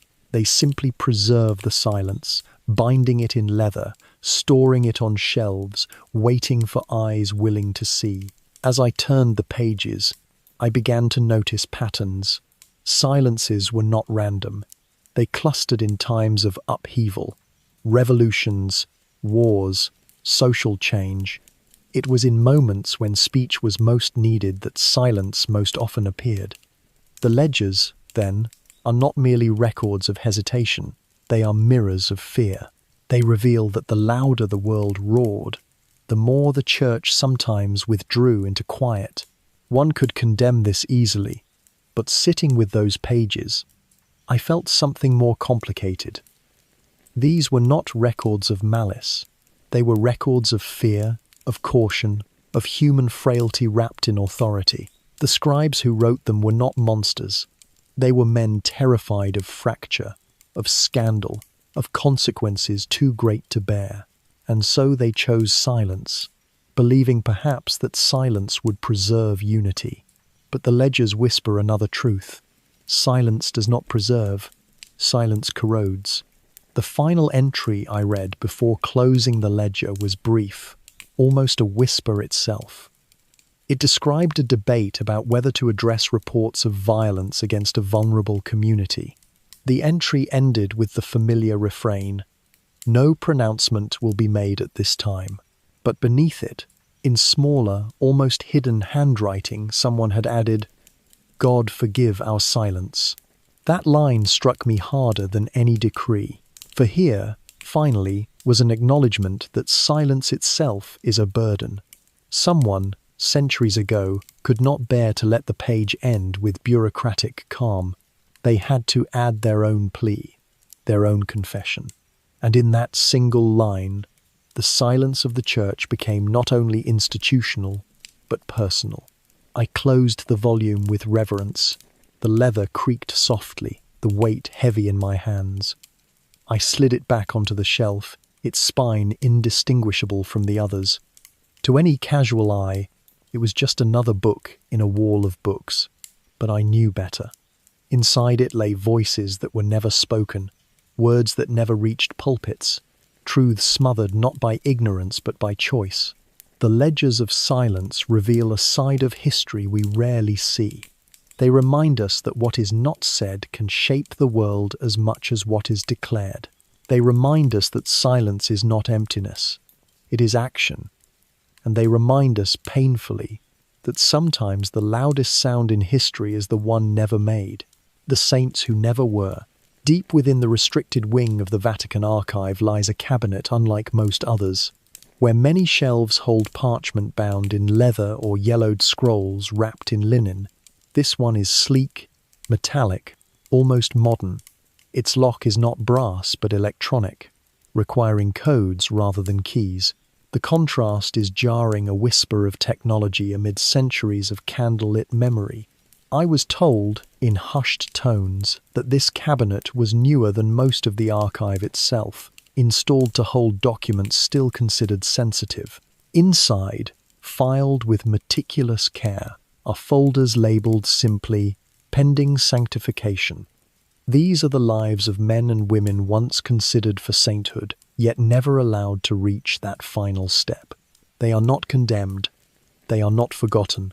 They are suspended holy lives stored behind steel and silence. The canonization process of the Catholic Church is long, deliberate, and exacting. It begins with investigation into a person's life. Were they faithful, virtuous, devout? If so, the process moves forward. Evidence of miracles, theological scrutiny, confirmation that their legacy holds no stain of scandal. It can take decades, even centuries. To be canonized is to be declared not only holy, but exemplary, an image for the faithful to follow. And yet, opening those folders, I realized that holiness alone is not always enough. The Church requires not just sanctity, but sanctity that is convenient, compatible, and safe for the age in which it is proclaimed. Those who fail this test end up here, saints who never were. The first file I opened concerned a bishop who lived during the Second World War. He had risked his life hiding refugees, sheltering them in monasteries and churches at the edge of occupied territory. The testimonies of survivors fill the pages, their gratitude spilling across decades. He saved us when all others abandoned us. By all accounts, his life was marked by courage and sacrifice. Yet, tucked among the glowing reports, I found letters he had written privately after the war, letters critical of Vatican diplomacy, questioning whether silence in the face of atrocity had been complicity. These words, sharp but sincere, were enough to stall his cause. A note in the margin read, "Heroic in action, but his writings risk division. His sanctity was eclipsed not by sin, but by honesty. His file remained sealed. Another folder told the story of a mystic woman from the 1920 seconds. She experienced visions poetic, luminous, filled with a love for God that radiated through her writings. But unlike most mystics, her visions did not speak only to Catholics. They urged unity across faiths. In one passage, she described kneeling beside a Muslim and a Jew, hearing the same God through different names. At the time, such words were radical. Her supporters testified to her humility, her devotion, her miracles. Yet the Vatican's notes are cautious. Beloved, locally. Theologically premature. Her visions, too inclusive for her century, were quietly shelved. Another case cut even deeper. It concerned a laywoman in Latin America who lived during a period of brutal civil conflict. She organized underground networks to protect children from forced conscription. She fed the hungry, hid the vulnerable, and confronted soldiers with nothing but her voice and her courage. Many bishops supported her cause for sainthood, but her personal writings burned with anger not only at corrupt governments, but at corruption within the Church itself. If the house of God cannot protect the innocent, she wrote, then the stones will rise in judgment against it. The Vatican's comment was terse. Her sanctity is eclipsed by her tone, and so her name, too, remains in a locked drawer, uncanonized. Reading these files, I realized the tragedy they carried. These were not failures of holiness, they were failures of timing. Their virtues were real, but their voices too sharp, their truths too untimely. Holiness that comforts can be canonized. Holiness that unsettles is postponed. And yet, what struck me most was that the Church did not erase these stories. They are not lost. They are preserved, guarded in silence, waiting. Perhaps one day the world will be ready. Perhaps one day the saints who never were will be saints at last. The documents themselves are meticulous. Each file contains testimonies, letters, sometimes photographs. You see the faces of people long dead, their eyes filled with quiet strength. You read the accounts of miracles, healings unexplained, conversions inspired, faith renewed. You read the contradictions too. Words too bold, actions too controversial, legacies too politically inconvenient. And, at the end, each file bears a verdict. Cause suspended. It is difficult to describe the feeling of holding these papers. It is like standing in a room with ghosts, not the ghosts of the condemned, but the ghosts of the unacknowledged. They hover between recognition and oblivion, waiting for a time when the Church will be ready to admit that holiness is not always polite, not always easy, not always safe. As I read, I thought of the saints who were canonized figures of great devotion, but often carefully chosen to reflect what the Church wished to celebrate in a given age. Saints who reinforced loyalty, obedience, purity. But these locked files tell another story, that holiness sometimes takes the form of protest, of anger, of voices raised against injustice, even against the Church itself. And that kind of holiness is harder to crown. Theologically, this raises difficult questions. What is sanctity? Is it conformity, or is it courage? Is it measured by miracles or by honesty? Can anger be holy? Can defiance be sacred? The files in the locked cabinet whisper yes, but the Church, cautious and slow, whispers not yet. One file from the mid-20th century contained the case of a priest who lived in a remote village. He was known for his humility, his tireless service to the poor, his deep prayer life, but he was also known for questioning the hierarchy, for preaching that the kingdom of God belonged more to the hungry than to the powerful. His bishop admired him, yet warned Rome that his canonization might encourage disobedience. His file remains closed, his sanctity too dangerous for proclamation. Perhaps the most poignant case I found concerned a young nurse during an epidemic. She worked without rest, tending to the sick, burying the dead, comforting the abandoned. She died of the same illness she fought to alleviate. Her patients called her a saint long before her death, yet her cause never advanced. Why? Because she had publicly criticized the Church's failure to respond quickly enough to the epidemic. Her words were not false, but they were inconvenient, and so her holiness, though undeniable, was filed away in silence. Closing the cabinet, I felt the weight of all those voices pressing against me. Saints who never were, holiness without recognition, courage without crown. And yet, perhaps that is the truest form of sainthood, to live not for honor, not for canonization, but for love alone. The Vatican keeps these files not to deny them, but to wait. Waiting, always waiting.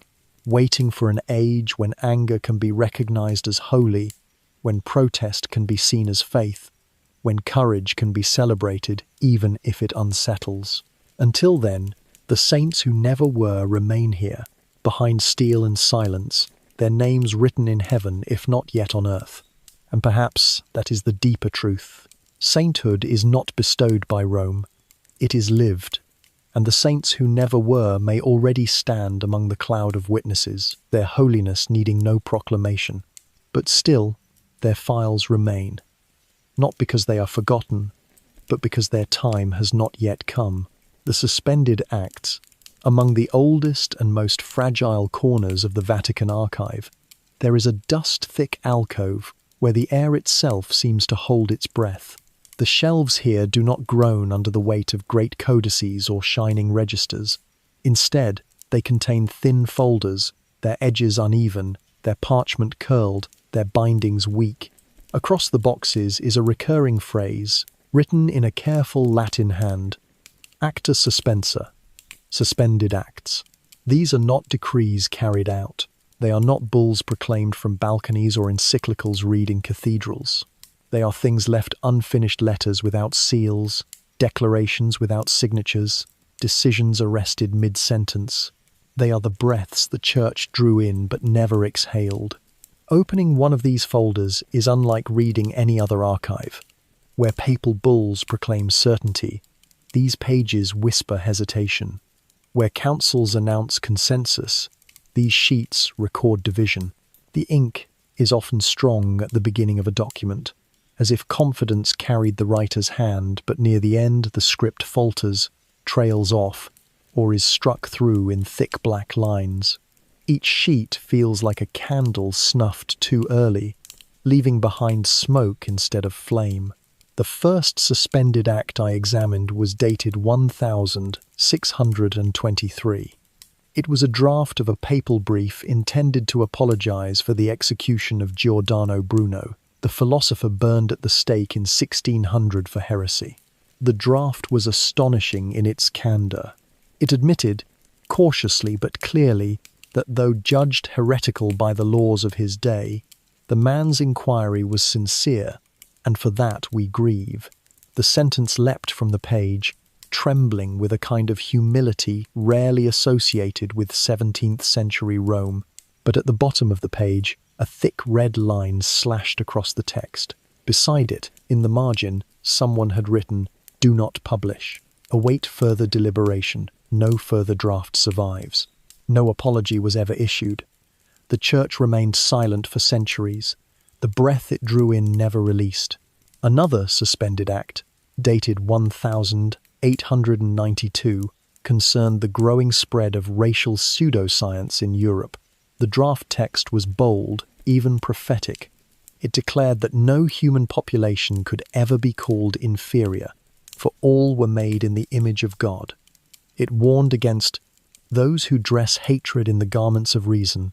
It quoted scripture and missionary testimonies alike, calling for the Church to denounce racism at its roots. But again, the document was never issued. In the margin, a cautionary note appears, may be interpreted politically. The fear of controversy proved stronger than the urgency of truth.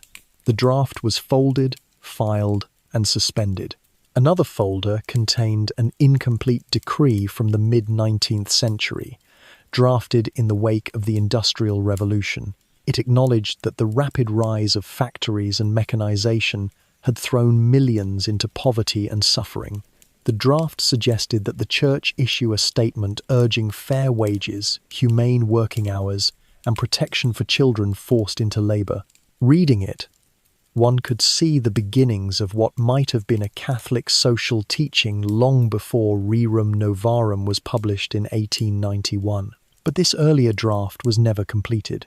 At the bottom of the page, where a papal signature might have gone, the parchment is blank. An annotation reads, "Hold until clarity on economic impact is achieved." The urgency of workers' cries was postponed for the sake of economic calculation, and so the act was suspended. What unites these suspended acts is not failure, but fear. They reveal a church aware of truths but hesitant to proclaim them. Each unfinished decree bears the marks of debate, words written with conviction, then crossed out in anxiety. They show how doctrine is not only shaped by revelation, but by hesitation, how the hand of the scribe trembles when the weight of history feels too heavy. The very physicality of the documents makes this hesitation tangible. Some pages are smudged where ink was hastily blotted, as though someone had written in passion and then recoiled. Others bear holes where passages were scraped away with a knife, the parchment thinned by erasure. Some drafts end mid-sentence, as if the pen itself was abandoned.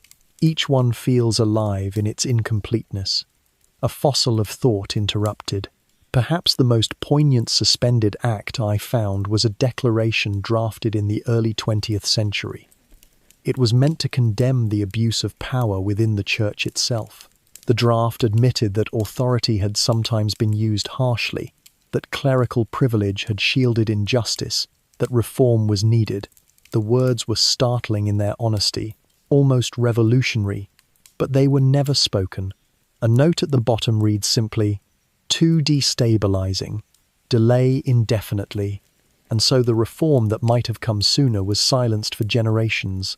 As I moved from folder to folder, I felt a strange ache. Suspended acts are not failures of faith, but failures of courage. They reveal a church that often knew more than it said, saw more than it admitted, desired more than it declared.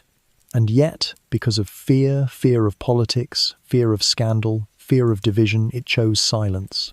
But in preserving these drafts, the Vatican makes a kind of confession. It does not destroy them. It does not erase the record of hesitation.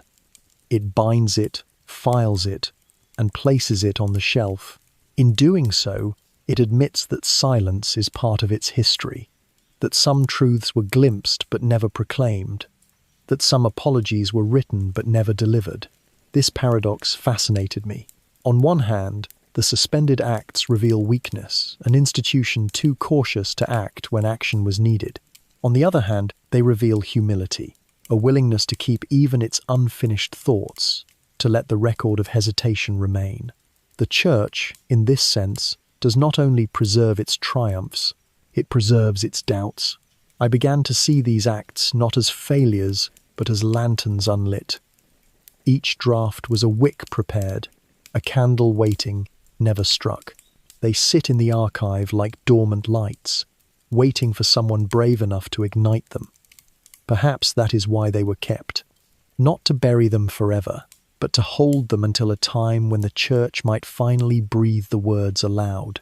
Theologically, the suspended acts raise unsettling questions. Does truth wait for permission? Does justice need timing? Can holiness be postponed? These drafts whisper that the Church often treats truth not as eternal command, but as fragile timing. A truth spoken too soon can divide. A truth delayed too long can wound. The archive bears the scars of both. The last folder I examined contained nothing more than a fragment, a single sentence, begun and abandoned. It read, "The Church must confess." The line stops there, mid-ink, mid-thought. No continuation survives. Was it meant to confess complicity, error, silence? We will never know. But the fact that even this fragment was preserved tells its own story. The church may not have confessed, but it remembered the impulse to confess. Closing the final folder, I felt the suspended acts press upon me like a collective sigh. They are history's unfinished prayers, words that hovered on the lips of the church but never found voice. And in their silence, they speak. They remind us that history is not only made of declarations, but of hesitations. That the truths we most need are often the ones left unsaid. As I placed the folders back, the dust rose in small clouds, catching the dim light. For a moment, it looked like smoke rising from extinguished candles, and I thought, perhaps that is what these acts are, smoke from flames that were never allowed to burn. The unacknowledged phenomena. The Vatican Archive is often imagined as a fortress of theology. Shelves lined with dogma, councils, papal bulls, the scaffolding of doctrine built across centuries, and much of it is just that a careful architecture of belief.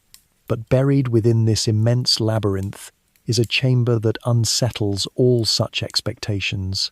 It does not hold theology. It does not hold law. It holds mystery. I came upon it almost by accident, walking through a narrow corridor that once served as a service passage in the old apostolic palace. At the far end, tucked behind a wall of diplomatic correspondence, was a small, reinforced room.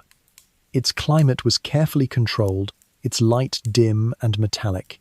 Inside, neatly labelled in drawers of pale wood, was a collection marked with one simple word: extraordinaria. The term was vague enough to invite curiosity, but when I opened the first drawer, the reality staggered me. These were reports of the inexplicable documents describing visions, apparitions, and phenomena that had reached the Vatican over centuries. They came from bishops, priests, missionaries, and sometimes ordinary lay people. They were written in the same calm, bureaucratic style as any other report, but their content defied categories. Here were not debates of doctrine, but testimonies of wonder, miraculous healings, spectral voices, lights in the sky, prophetic dreams.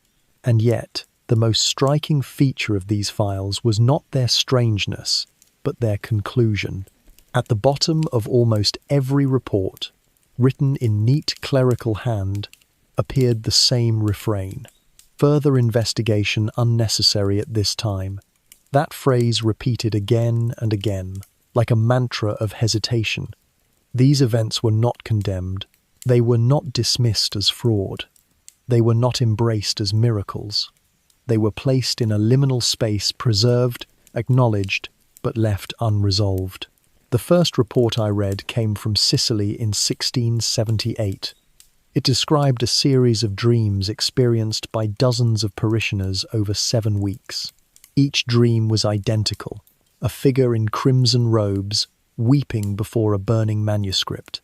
The local bishop sent the reports to Rome, convinced that something extraordinary was occurring. The Vatican's reply was cautious. Pastoral discretion advised. No further inquiry. The dreams faded from memory. Yet here they remain, written in ink, bound in silence. Another report, more recent, came from Brazil in the 1950s. 3 nuns in a rural convent claimed to have received the same message during prayer: prepare for the unraveling of boundaries. The phrase was underlined in the Vatican copy, a question mark scribbled beside it. Was it a metaphor, a prophecy, a delusion? The official response was brief, ambiguous, no action required. But the fact that the report was preserved suggests someone, somewhere, believed it might matter. Reading through these files, I began to see a pattern. The events recorded here did not fit the frameworks Rome had built for miracles. They were too strange, too ambiguous, too unsettling. Apparitions that did not match Marian devotion. Healings that occurred outside expected rituals. Dreams that hinted at upheaval rather than comfort. They were truths that did not serve stability. and so they were locked away. One case particularly haunted me. It came from Eastern Europe during the 19th century. A village priest reported that, during a funeral mass, the stone floor of the church trembled and a low sound, like chanting, rose from beneath. Multiple witnesses described it the same way. The priest wrote that the congregation fled in terror, convinced the dead were speaking. The bishop, cautious, forwarded the report to Rome. The Vatican's note was terse, unverified, no publication. Yet the document was filed carefully, not discarded. The tremor of that church floor lives still in the archive, even if it was never acknowledged aloud. Another report, stranger still, came from Africa in the early 20th century. A missionary described a night when lights appeared over a village, shifting in patterns, hovering silently above the chapel. Entire families testified to seeing them. The missionary included sketches, glowing orbs arranged in a circle, pulsing like lanterns in the sky. His report did not claim miracle or vision, only that something unexplained had occurred.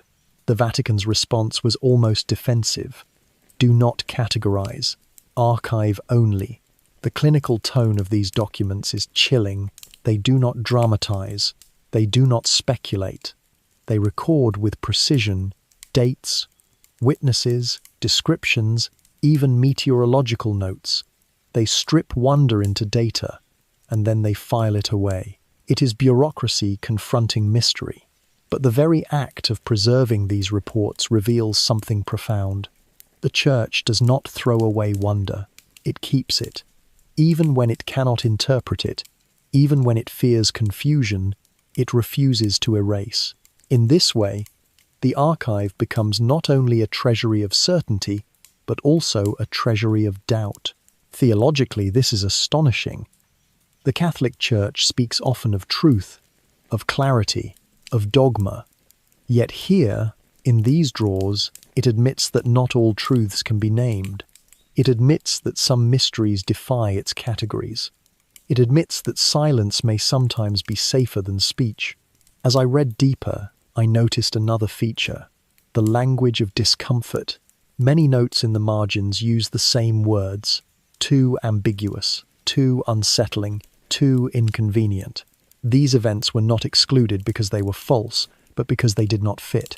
The Vatican, guardian of order, preferred silence to disorder. Better to let wonder sleep than to risk chaos. And yet, in preserving them, the Church also admits a deeper truth, that faith is not built only on what can be explained. It is built also on the recognition that some mysteries remain untamed. The extraordinaria files are not proof of miracles. They are proof of humility or perhaps fear. They are the record of a church that sometimes chooses to keep questions rather than answers. One of the oldest reports in the drawer, dated to the 17th century, described a village where children claimed to hear music in the fields at night. Music with no source, no players, melodies drifting like wind. The bishop who investigated heard it himself, though faintly. He wrote, "It was as if the earth itself hummed." The Vatican, cautious as always, filed the report with the note, "Unresolved, no pronouncement." Another, from the mid-20th century, described a priest in Asia who dreamed repeatedly of a fire consuming his church. Weeks later, lightning struck the building and the roof collapsed. His bishop forwarded the account to Rome, noting the eerie coincidence. Rome's reply: premonition, not miracle, archive only. Yet the dream was preserved, as though the church itself feared discarding it. As I handled these papers, I felt a strange reverence. These were not fairy tales. They were not pious legends. They were testimonies, written with sincerity, recorded with care, preserved with caution. They are reminders that the world is stranger than we admit, and that even the most powerful institution on earth sometimes chooses silence when faced with the unexplainable. What haunted me most was this: these files are not about belief or disbelief. They are about uncertainty. They reveal a church that, for all its proclamations of truth, quietly admits that some things cannot yet be spoken. And perhaps that is why the archive keeps them. Because in a faith built on mystery, even unanswered mysteries must be remembered. I closed the drawer of Extraordinaria slowly, the air cool and still. It felt like closing the lid on a box of whispers, for what is preserved here is not doctrine, but wonder. And wonder, even when unacknowledged, has a way of enduring. The index of forbidden books. The Vatican Archive is filled with chambers where history breathes quietly, but few places struck me as forcefully as the room devoted to the Index Librorum Prohibitorum, the index of forbidden books. Even the air there felt heavier, as though it carried the dust of 1,000 locked libraries, the ghosts of words condemned yet never destroyed. The room itself was unlike others. Where most sections bore the marks of slow decay, faded parchment, cracked bindings, this one had an almost clinical neatness. Long rows of drawers, their iron handles polished smooth by use, stretched from floor to ceiling. Each bore labels written in the same careful hand. Titles, authors, dates of prohibition. These were not casual notes. They were verdicts. For centuries, the Index Librorum Prohibitorum functioned as the Church's instrument of control over knowledge. First established in the 16th century during the turbulence of the Reformation, it grew into a vast catalogue of books that Catholics were forbidden to read. The stated purpose was protection, shielding the faithful from heresy, error, and corruption. But reading the files, I realized the index was not merely about protecting faith. It was about managing fear.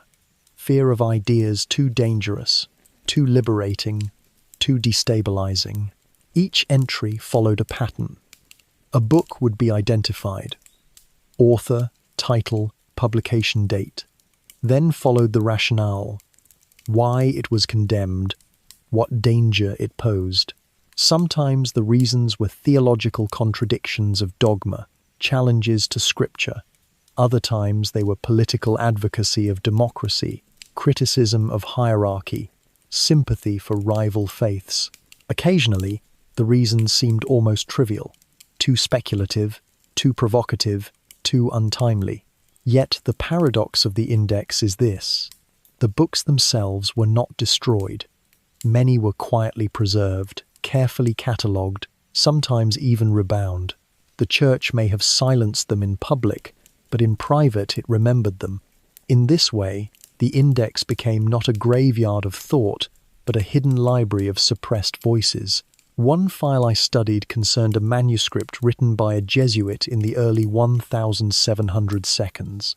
His book explored the possibility of intelligent life beyond Earth not as science fiction, but as theology. He asked, if God is infinite, why should his creation not also be infinite? He wrestled with profound questions. Would beings on other worlds share in original sin? Would they require redemption? Could Christ's incarnation be singular or cosmic? His tone was reverent, his faith sincere. But the Church judged the book dangerous. It was banned for introducing disruptive cosmology. And yet, tucked beside the condemnation was the Jesuit's letter of defense. In it, he wrote, if our God is infinite, why should his creation not be? Is it heresy to ask, or is it worship to wonder? His plea went unanswered. He was reassigned, his book shelved, but his words endure, bound in the archive. Proof that even silenced wonder still breathes. Another file concerned treatises on democracy. During the upheavals of the 18th and 19th centuries, political works advocating for the rights of citizens, the dignity of common people, and the limits of monarchies were condemned as dangerous to order. Yet reading them today, one sees not heresy, but the seeds of values we now take for granted: freedom, dignity, conscience. The Vatican feared these ideas might weaken its authority, but instead of erasing them, it preserved them. In a strange irony, the archive became the custodian of the very voices it once sought to suppress. There were also theological works banned not for denying God, but for asking too much of him. A book by a 19th century nun explored the role of women in salvation history, proposing that Mary's fiat was not passive obedience but active leadership. The censors judged her arguments dangerous to hierarchy. Her book was banned, but her manuscript, handwritten and annotated, rests still in the archive, its margins filled with the fervent ink of someone who loved God too much to remain silent. The index was abolished officially in 1966, yet its shadow remains. Reading through the files, I realized that the index was not simply about keeping the faithful away from danger. It was about shaping what questions could be asked, what imaginations could be allowed to bloom. It was about deciding not only what was true, but what was safe. And yet, once again, the paradox shines through. The very institution that feared these books preserved them with care. They were not burned. They were catalogued. They were shelved. They were bound into the memory of the Church. In this sense, the archive becomes a witness to its own contradiction, condemning with one hand, conserving with the other. As I handled the files, I felt the tension between authority and wonder. The spines of the books were scarred with labels of prohibition, yet their pages whispered ideas still alive. The silence imposed on them was never total.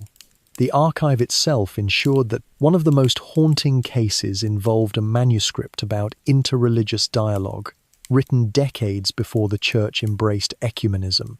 Its author, a priest, argued that truth might be reflected in many faiths, that dialogue was not compromise but enrichment.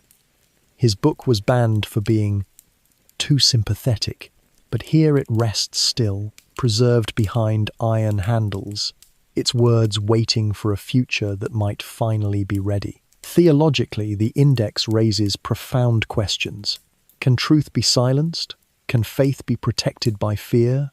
Or does suppression only prove the power of the words suppressed? The archive does not answer. It only preserves the tension.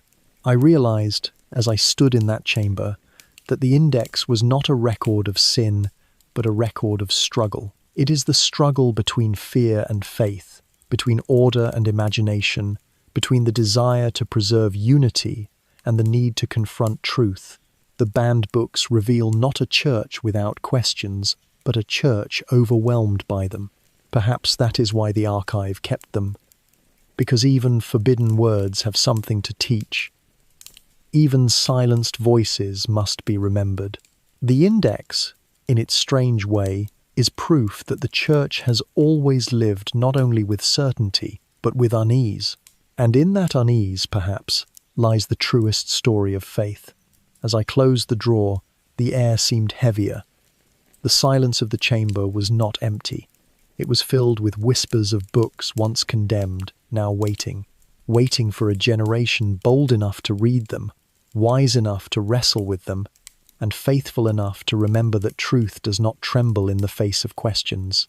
The Tokugawa letters. In the great sprawl of the Vatican archive, there is a section dedicated to diplomacy. Many expect it to be filled only with familiar names: French kings, Spanish emperors, Holy Roman envoys, and later, presidents and ministers of the modern world. And indeed, those shelves are there, heavy with treaties and alliances. But among the volumes, I stumbled upon something altogether stranger. A narrow drawer of correspondence marked simply Nippon, Japan. The drawer was modest in size compared to the towering shelves of European statecraft. Its folders were thin, its collection small, yet when I opened the first file, I realized I was holding one of the most unlikely dialogues in history: secret communications between the Vatican and the Tokugawa shogunate. Japan in the 17th century had closed its doors to the world. Christianity was outlawed. Missionaries were expelled or executed. The faithful who remained were driven underground, becoming the hidden Christians, the Kakure Kirishitan, who kept their devotion alive in whispers and in symbols disguised as Buddhist statues. The shogunate, wary of foreign influence, sought to cut the threads that tied Japan to Rome. And yet, against all odds, a correspondence existed. One letter, dated 1611, stunned me. It was written in formal Portuguese, the language of trade and diplomacy, and it bore the seal of a Tokugawa envoy. Addressed respectfully to the Pope, it acknowledged the loyalty and knowledge brought by missionaries. The tone was careful, measured, even respectful, but its message was firm. Christianity, it declared, divides families and sows discord. Therefore, it could not be tolerated within Japan's borders. The letter was remarkable not for its rejection but for its tone. It did not mock or denounce the Church. It recognized its authority, even as it refused its presence. The shogunate, pragmatic and shrewd, was drawing boundaries. Respect without submission, dialogue without acceptance. Alongside that letter, preserved in the same folder, was an undelivered draft written in Rome. It was never sent, but it reveals how the Vatican wished to reply. The draft spoke of shared values, discipline, reverence, respect for order. It urged that faith need not divide, but could enrich. It expressed hope that dialogue might one day lead to coexistence. At the bottom of the draft, however, a note was scrawled in sharp Latin: "No reply, too risky." The letter was never dispatched. Silence, once again, was chosen. The next folder contained more curious fragments. Coded missives written by missionaries, smuggled through Portuguese traders, hidden inside the bases of wooden statues. They reported on the state of the underground church in Japan, small communities of believers, clinging to fragments of faith, baptizing their children in secret, whispering prayers behind closed doors. These reports were desperate, filled with both courage and fear. "We survive as shadows," one missionary wrote, "but shadows too can carry light." Rome received these pleas, but responded with caution.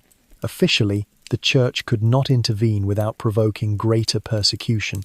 Unofficially, it encouraged the hidden Christians through coded blessings, fragments of prayers written in disguised scripts. The archive preserves both sides of this fragile exchange: Rome's silence in public and Rome's whispers in private. One of the most poignant items in the drawer was a small parchment, worn thin, with Japanese characters carefully inked. A translation was attached in Latin, a message from a community of hidden Christians, sent through intermediaries. It read, "We keep the faith though we cannot speak it. We baptize though we cannot proclaim it. Tell the Father in Rome that though his children are hunted, they still remember his name." The reply to this letter, if it existed, is lost. But the fact that the Vatican preserved the plea at all is astonishing. It was never meant for the public eye. It was never read in St. Peter's Square. Yet here it sits, centuries later, proof that across oceans and prohibitions, the bond of faith endured. As I sifted through the correspondence, I began to understand the delicate dance both sides performed. The shogunate sought to control foreign influence without dishonoring Rome outright. The Vatican sought to preserve faith in Japan without provoking greater bloodshed. The result was not dialogue in the open, but whispers in the shadows, folded into the archive like pressed flowers, fragile, fading, but still intact. Theologically, these letters reveal something profound about the nature of faith under pressure. Christianity in Japan survived not because of Rome's proclamations, but because of ordinary believers who refused to let go. The archive holds their voices like seeds in winter, waiting to bloom again. And by preserving these fragile exchanges, the Vatican admits that sometimes faith's greatest victories are not public triumphs, but hidden endurance. What struck me most was the contrast between the two voices, the shogunate's firm, pragmatic rejection and the Vatican's hesitant, hopeful drafts. Neither side gave way. Neither side won. And yet, across centuries, their words remained side by side in a drawer in Rome. Closing the folder, I felt a strange reverence. These were not grand treaties or proclamations. They were quiet exchanges at the edge of possibility, reminders that even in an age of persecution and isolation, communication persisted. They are testaments not to victory, but to patience. Perhaps that is why the Vatican kept them, not as trophies, not as shame, but as reminders that faith sometimes survives not through conquest, but through silence. That diplomacy sometimes means not forcing an answer, but waiting. That history is not only written in cathedrals and capitals, but in letters that never reached their destination. As I slid the drawer shut, the air seemed to sigh, for what rests within it is not simply paper, but the fragile memory of a dialogue that was never quite spoken, but never entirely broken. The Tokugawa letters remind us that even in silence, communication endures. And in the archive's preservation of them, we glimpse the Church's most difficult truth, that sometimes the holiest act is not to win, but to remember. The Inquisition files, among the thousands of drawers in the Vatican archive, one bears a label that needs no translation. Written in stark Latin, its spine reads, Processus Inquisitionis, the Inquisition files. Even before I touched the wood, I felt the weight of centuries pressing against it. Few words in history carry such a burden of fear, silence, and blood. The Inquisition, established to guard the purity of faith, became one of the most feared institutions in the Church's history. It stretched across Europe, its tribunals reaching into villages and universities alike, its judgments shaping the boundaries of belief. The documents stored here are not legends, not accusations whispered in textbooks. They are the records themselves, trial transcripts, verdicts, pleas, and private notes written by the very men who sat in judgment. When I opened the first folder, I expected fire and thunder, proclamations of certainty. What I found instead was hesitation pages filled not with zealotry, but with fear. The scribes recorded everything: the charges, the questions, the responses of the accused. And between the lines, I began to see not only the power of the Inquisition, but its torment. The most famous case preserved here is that of Giordano Bruno. A philosopher, a thinker too wide for his age, Bruno imagined an infinite universe filled with stars and worlds beyond our own. For this, and for his refusal to retract, he was condemned and burned in 1600. The files of his trial lie here, heavy with ink and sorrow. The transcript records his interrogations, the arguments, the endless debates over words. At one point, Bruno declared, "I do not recant, for I cannot recant what I believe to be true." The inquisitors pressed him again and again, offering him chances to retract, to save himself. But Bruno's defiance held. What shocked me most was not his words, but a note scribbled in the margin by one of his judges. "If we spare him, doctrine will waver. If we burn him, history will not forgive." That single line captures the agony of the Inquisition. They knew the cost of silence. They knew the weight of fire. Yet they chose fire, fearing the fracture of certainty more than the stain of blood. The files also reveal something less known. Not every inquisitor desired punishment. Some argued for clemency, believing Bruno's ideas radical but not heretical. Others feared the consequences of leniency. The debates were fierce. The margins of the transcripts filled with counter-arguments, petitions, even appeals for delay. The Inquisition, often painted as a monolith, was in fact a battlefield of conscience within the Church itself. Beyond Bruno, the files hold countless other cases, some famous, many forgotten. A priest accused of harbouring Protestant sympathies, a scholar charged with translating scripture without permission, a woman accused of practicing superstition when she prayed with herbs in her hands. For each, the Inquisition recorded every word. The questions are sharp, relentless. Do you believe the sacraments are necessary for salvation? Do you hold that the Pope has authority over kings? Do you deny the miracles of the saints? The answers vary, some defiant, some trembling, some broken.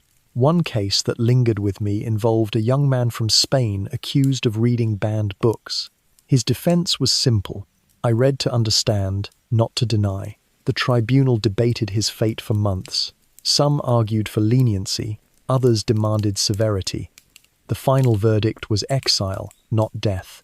His name, long forgotten, survives only here, in the fragile ink of parchment. The Inquisition files also reveal acquittals. Not all accused were condemned. Some were freed after years of imprisonment, their innocence recognized too late to restore the lives they lost. The margins of these files often carry notes of sorrow. He was not guilty, but his faith is broken. These small phrases pierce deeper than any verdict. They reveal that even those spared bore scars that no absolution could erase. As I read through the cases, I began to see the Inquisition not as blind cruelty, but as a mirror of fear. The Church feared fracture, feared heresy, feared chaos, and in that fear, it chose severity. But fear, no matter how devout, leaves wounds. The files themselves are those wounds, bound in parchment, stored in silence. What unsettled me most were the private notes written by inquisitors themselves. Some confided their doubts in the margins, admitting their unease. One wrote, "We punish not because we hate, but because we fear losing control. God forgive us if we mistake fear for faith." Such words were never meant to be read aloud, yet they are preserved here, a secret confession written in ink instead of spoken in the dark of a confessional. There are also records of entire communities swept up in suspicion, villages accused of harboring heretics, families divided by fear. Testimonies reveal neighbors turning against neighbors, sometimes from conviction, sometimes from survival. These pages do not describe doctrine, they describe human frailty, the way fear corrodes bonds of trust. One file describes a case from northern Italy in which several villagers were accused of witchcraft. Their crimes were nothing more than folk practices, herbal remedies, blessings for crops. The transcripts record their protests. "We prayed only for rain, only for health." But the inquisitors, wary of anything outside strict ritual, pressed them until confessions were forced. Some were punished, others acquitted, but the community was shattered. The archive preserves their voices, even when the world forgot them. Theologically, the Inquisition files pose haunting questions. What is the cost of protecting truth? Can faith survive without mercy? Is unity worth the price of silence? The documents do not answer. They only reveal the struggle. What struck me most was that the Vatican chose to preserve these records at all. It could have destroyed them, erased the memory of fire and fear. Instead, it kept them, every testimony, every verdict, every whispered doubt. In doing so, the Church admits its shadows. It acknowledges that faith has not always been defended by light. As I closed the final folder, I felt the silence of the archive press around me. The Inquisition files are not merely history, they are a mirror held up to power, a reminder that fear can masquerade as faith, that zeal can drown compassion, that even the guardians of truth can tremble. The Inquisition is often remembered only for its violence, but here, in the archive, it is remembered also for its hesitation, its inner conflict, its confessions written in the margins, and perhaps that is the truest record. Not an institution of cruelty alone, but an institution caught between conscience and control, torn by fear, preserved by silence. As I slid the drawer shut, the weight of centuries settled back into place. The archive does not absolve the Inquisition. It does not excuse it. It remembers it page by page, testimony by testimony, voice by trembling voice. And in that remembering, it ensures that the fire of fear, once lit, will never be forgotten. The papal correspondence, Tucked deep within the Vatican archive, past corridors lined with the correspondence of kings and emperors, lies a smaller, heavier drawer labelled with two words in Latin, correspondenza privata, private correspondence. Unlike the shelves of treaties or bulls, these documents were not intended for public eyes. They belonged to the popes alone, letters unsent, notes unspoken, pages where pontiffs set down thoughts too fragile or too dangerous to leave the walls of Rome. The drawer itself gave little warning of its significance. Its wood was unremarkable, its brass handle dulled, but inside, folded carefully, tied with faded ribbons, were letters that revealed a side of the papacy almost no one ever sees. Not the voice of authority, but the voice of men who bore authority's crushing weight. The first letter I read came from Pope Gregory XV in the early 17th century. Written in a trembling hand, it was addressed not to a monarch, nor to the church at large, but to a brother in faith whose name is missing. The letter spoke of sleepless nights, of the burden of choosing between peace and principle. Gregory described how the wars of religion across Europe tore at his soul. "If I speak too boldly," he wrote, "I divide the faithful. If I remain silent, I betray them." The letter ends abruptly, as though the Pope could not bear to finish it. It was never sent. Preserved in the archive, it remains a confession in ink rather than voice. Another document revealed the anguish of Pope Pius IX during the loss of the Papal States in the 19th century. In private notes written on scraps of paper, he described the loneliness of being, as he put it, a king without a kingdom. His words carried no triumph, no papal majesty, they carried sorrow. "I am shepherd to millions, yet in truth, I wander as though exiled from my own pasture." These were not the words of a ruler. They were the words of a man wrestling with the limits of power. But perhaps the most haunting entry was a journal kept by Pope Pius XII during the Second World War. Unlike his official encyclicals, which spoke cautiously of peace and justice, this private journal revealed his torment in silence. He wrote of the deportations, of the reports arriving daily of trains filled with the condemned. He confessed his fear, that to speak too loudly would provoke harsher reprisals, that to remain silent was itself a betrayal. "I carry the prayers of millions," he wrote, "but also the weight of unspoken sorrow." His words do not justify, they do not excuse. They reveal the agony of a man caught between conscience and caution. The private correspondence is filled with such moments, letters of popes who doubted, who wept, who confessed their fears not in churches but on paper.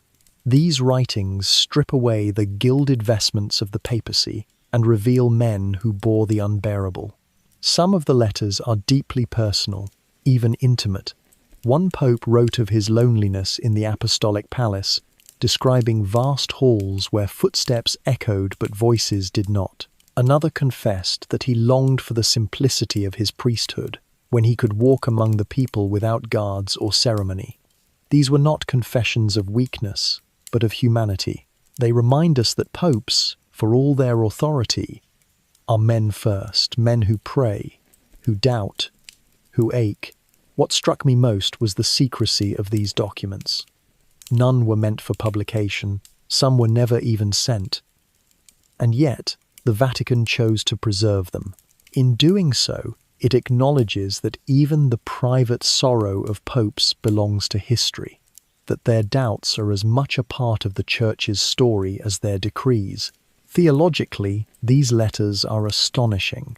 The papacy is often portrayed as unwavering, certain, a rock in the storm. But here, in the archive, we see its cracks.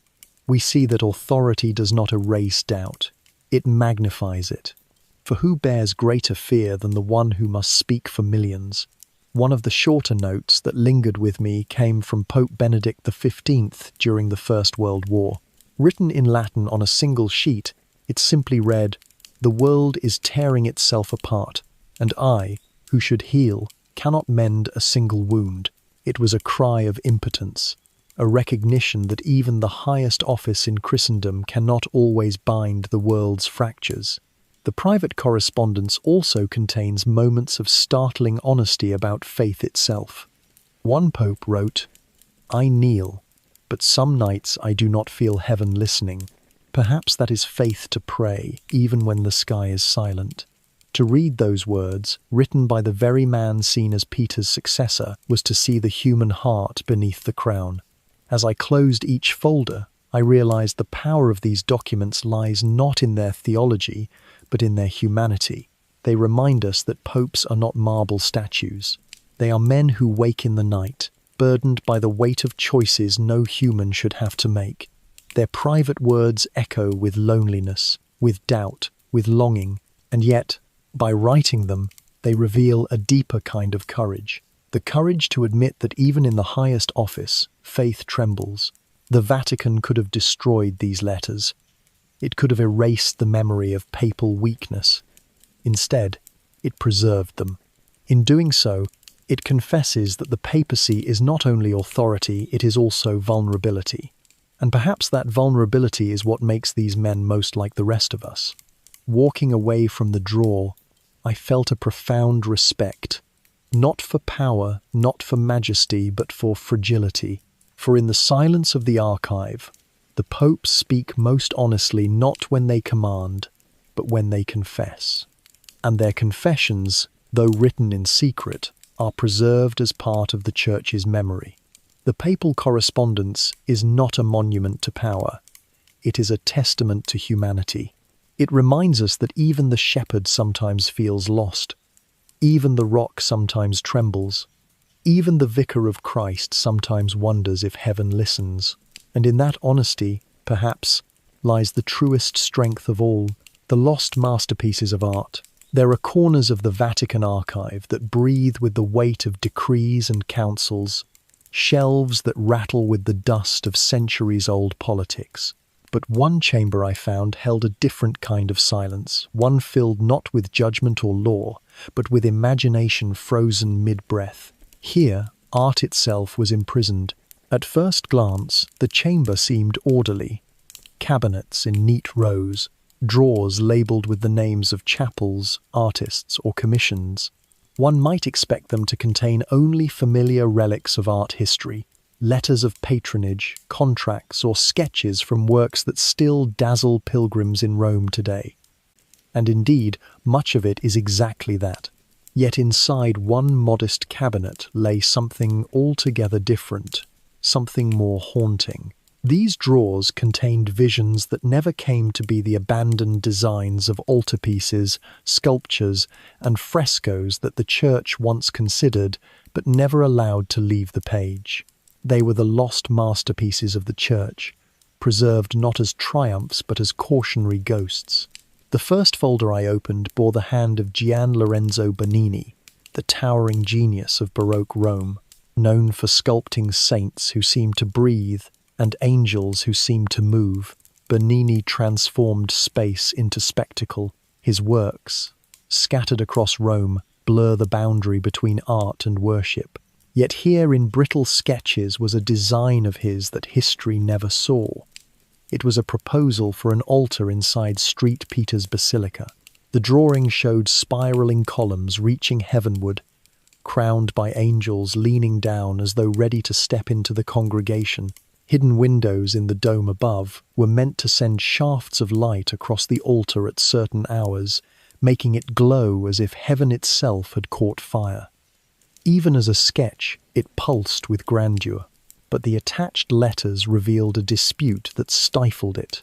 Some cardinals praised the design as a theatre of glory, a stage where heaven could be made visible. Others recoiled, calling it a distraction, a spectacle that would draw awe to stone instead of God. Their words bristle with unease. The faithful will see theatre before they see divinity. The debate was fierce, circling between theology and aesthetics. Bernini's altar, they feared, would inspire drama rather than devotion. In the end, the design was shelved. The basilica left magnificent, but without this imagined burst of light and motion. Bernini's altar lives only in pencil lines, confined to paper in a locked drawer. Another folder revealed the ghost of a fresco conceived during the Counter-Reformation. The artist, whose name has faded from the documents, envisioned a mural where angels descended in fire, devils writhed in shadow, and saints stood like pillars amidst collapsing empires. The intention was to stir awe, even dread a vision of faith forged in storm. But the committee reviewing it balked. These images inspire fear more than devotion, one note insisted. Another argued the opposite, that fear was necessary to awaken the lukewarm. The debate circled until the decision was made. No fresco. The wall it was meant to cover was left blank, its silence standing where flame might have burned. Today, visitors walk past that wall without pause, never knowing what visions it might have carried. The most haunting sketch of all showed Christ not enthroned or triumphant, but slumped beneath the weight of the cross. His body bent, his head bowed, his divinity veiled by exhaustion.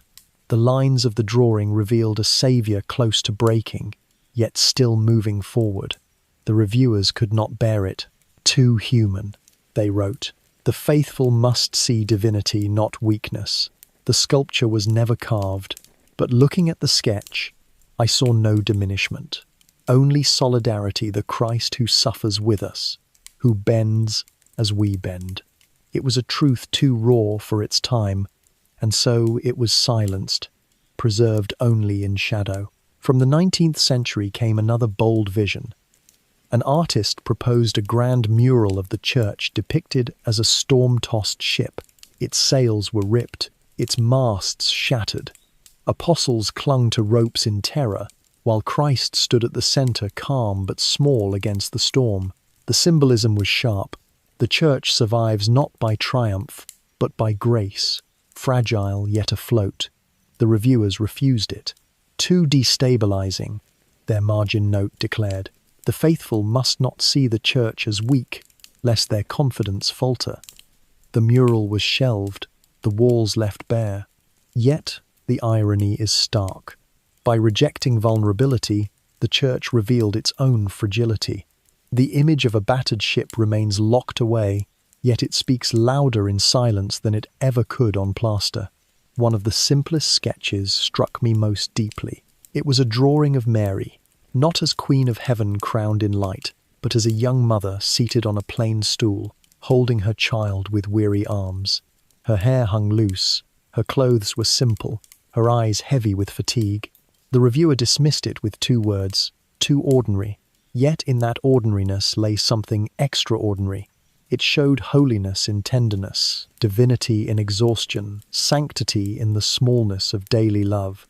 But the church chose majesty instead, leaving this vision of Mary hidden in a folder, her humanity too daring to display.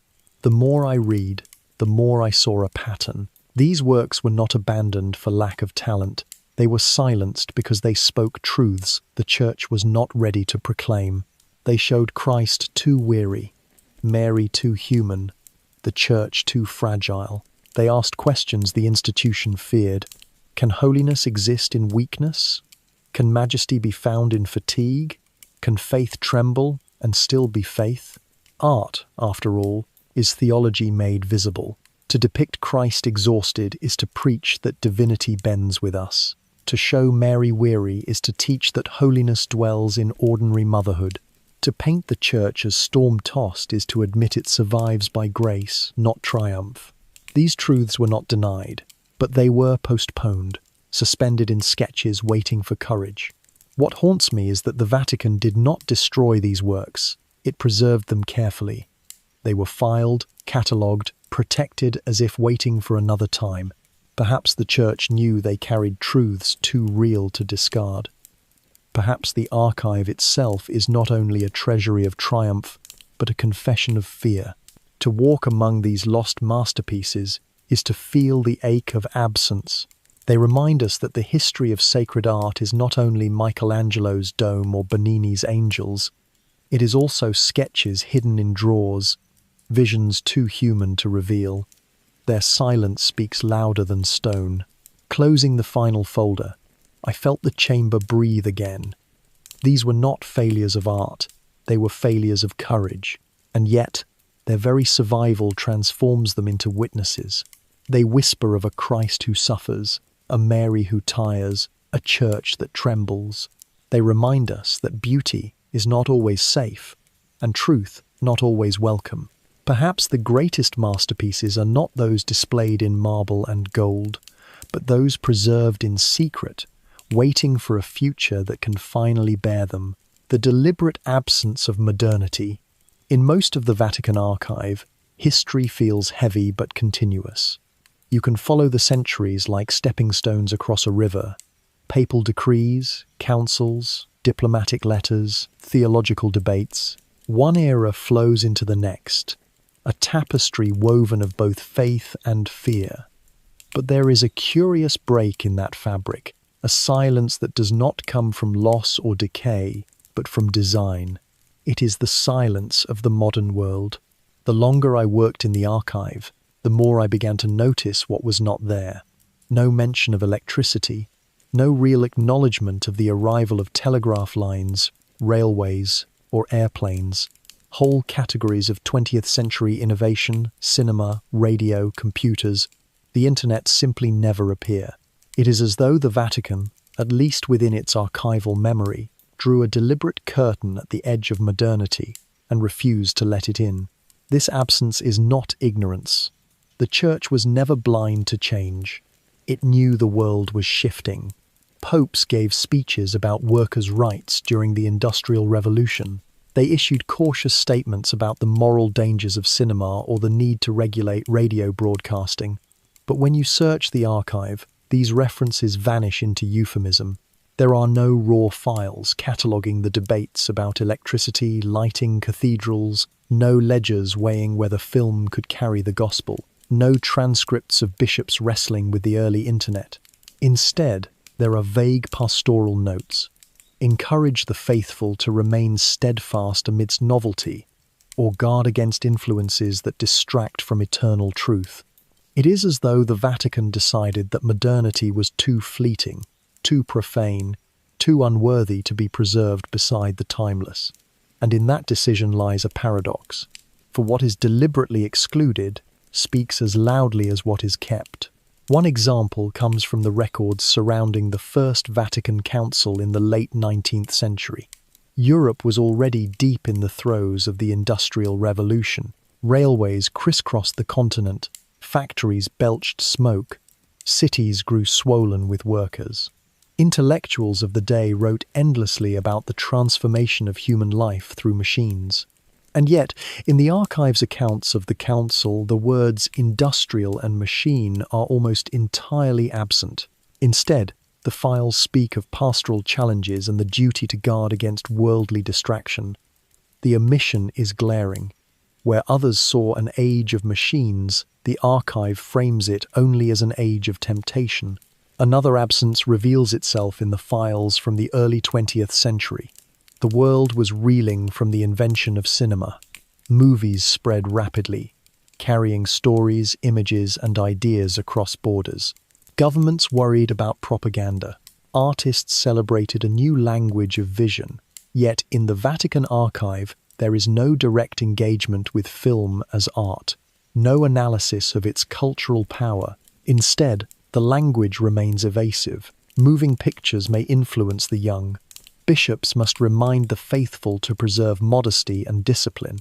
The words are careful, cautious, but never concrete. It is as though the archive intentionally avoided placing modern inventions into its sacred memory. Even more striking is the silence around electricity. Cathedrals were lit by candles and oil lamps for centuries. The arrival of electric light transformed worship, making it possible for masses to be held in radiant brightness long after sunset. One would expect the Vatican to have preserved debates over such a profound shift. Surely some argued that electric light diminished the sacred aura of candle flame, while others saw it as a gift of progress. Yet in the archive, those arguments are nowhere to be found. The ledgers of cathedral maintenance stop just before the first electric fixtures were installed, as though the matter itself was beneath record. The light changed, but the memory of change was erased. The absence becomes even more deliberate in later decades. Radio transformed the 20th century, yet the Vatican's files speak of it only in terms of new means of proclamation, without ever naming frequencies, broadcasters, or controversies.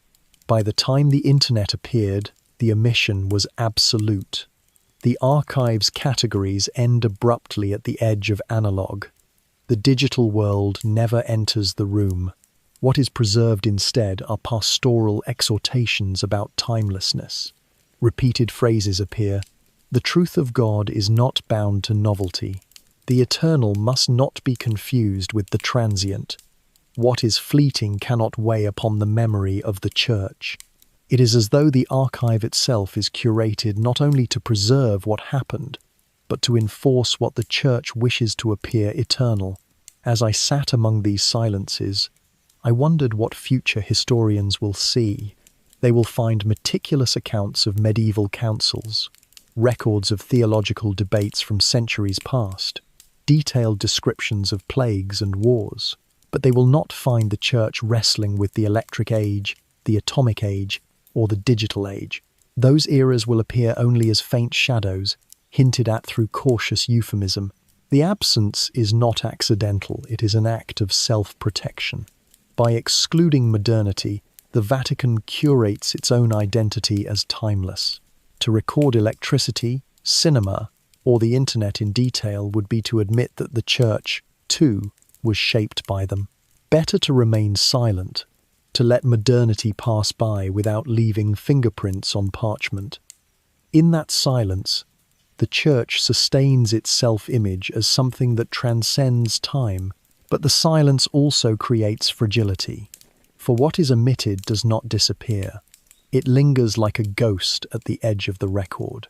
When I searched for references to the Second World War, I found detailed notes about diplomacy, about prayers, about suffering, but when I searched for the word radio, there was nothing. Yet it was through radio that so many prayers and speeches travelled. The medium is absent, the message remains. The gap itself becomes a kind of confession. In the margins of one folder, I found a curious note. Written by an anonymous archivist in the mid-20th century, it said, "We preserve eternity by excluding the present." That sentence chilled me. It revealed the philosophy behind the silence. The Vatican archive is not a neutral memory. It is a curated one, sculpted to remind the world that the Church stands above the flux of invention. And yet, as I closed the folders, I wondered whether this exclusion will one day betray its purpose. For what happens when the silence itself becomes the loudest sound? Future generations will not find ignorance here. They will find deliberate gaps, voids where modernity should be. They will see not a church untouched by time, but a church that chose to turn its face away. The chamber devoted to art revealed sketches too human to display. The chamber of suspended acts revealed truths too dangerous to proclaim. And here, in the chamber of deliberate absence, the Vatican reveals something subtler but just as haunting, that sometimes silence is chosen not to hide sin, but to protect identity. The archive becomes less a record of what happened, and more a monument to how the Church wishes to be remembered.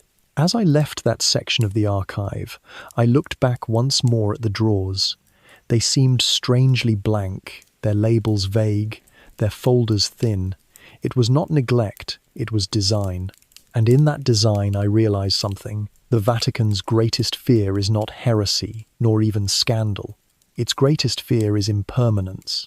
By excluding modernity, it clings to eternity. By refusing to record the transient, it insists that its story is one that stands outside time, but the silence itself will testify. In centuries to come, when scholars open these drawers and find only euphemisms where there should be details, they will understand. They will see that even eternity, when curated, carries the fingerprints of fear. The archive whispers that the Church has always walked a knife's edge between preservation and erasure, between memory and forgetting, and in that fragile balance lies the truth. That silence, even deliberate silence, is never empty. It is its own confession. The children of the papal household. When most people imagine the Vatican, they picture solemn halls filled with cardinals in crimson, ancient libraries guarded by silence, and pontiffs moving with ceremonial gravity. But tucked away in the archive is a set of folders that reveal something very different. The story of children who once lived and served within the papal household. It is a story of innocence pressed into service, of laughter turned to whispers, of young lives moulded by ritual and duty long before they had time to grow. The files are marked with the phrase Pueri Palati Apostolici, the boys of the apostolic palace. At first glance, the folders look unremarkable. Stacks of thin reports, letters tied with faded ribbon, a few scraps of parchment no larger than a hand. But once opened, they reveal a world rarely imagined. The lives of pages, altar boys, and young attendants who grew up inside the Vatican itself. Their names rarely appear in official histories, but here their voices survive fragile, homesick, sometimes joyful, sometimes broken. The practice of bringing children into papal service stretches back centuries. Noble families often offered their sons to the Church, seeing in it both honor and opportunity. Some boys were destined for the priesthood, others for political favor, but all were drawn into a world where childhood was not a season of play but of discipline. From the age of 7 or 8, they were dressed in livery, taught to walk in careful steps, and drilled in the art of silence. Their lives became the echo of ceremony. One folder contains the letters of a boy named Matteo, who entered service in the early 17th century. His first letter is filled with excitement. He describes the awe of walking through the apostolic palace, where ceilings soared like heaven itself, and the air smelled faintly of incense. He tells his parents how proud he felt to carry messages for a cardinal, how thrilling it was to see the Pope himself passing by in procession. His words are filled with wonder, but as the months pass, his tone changes. He begins to write of loneliness. He misses the sound of his sister's laughter, the warmth of the family hearth, the ordinary noise of village life. Here, he writes, even when many walk, it is quiet, as though the walls swallow every word. That sentence captures the essence of these children's world. The Vatican, filled with grandeur, was also filled with silence. Boys who longed to run and shout found themselves trained to move like shadows. Joy was measured, laughter suppressed, softness discouraged, even kindness could be punished. In one disciplinary report, a boy was reprimanded not for misbehavior but for showing excessive tenderness toward a sick servant. He had refused to leave the man's side, holding his hand as he lay fevered. The margin note is chilling. Too much softness. The boy must learn severity if he is to serve. It is hard to imagine a harsher reversal. What the boy offered as compassion was treated as weakness. In the world of the apostolic palace, even children were expected to learn the hardness of ceremony. The Church believed discipline forged holiness. Yet in these records, you see how discipline often crushed gentleness instead. Still, not all the stories are bleak.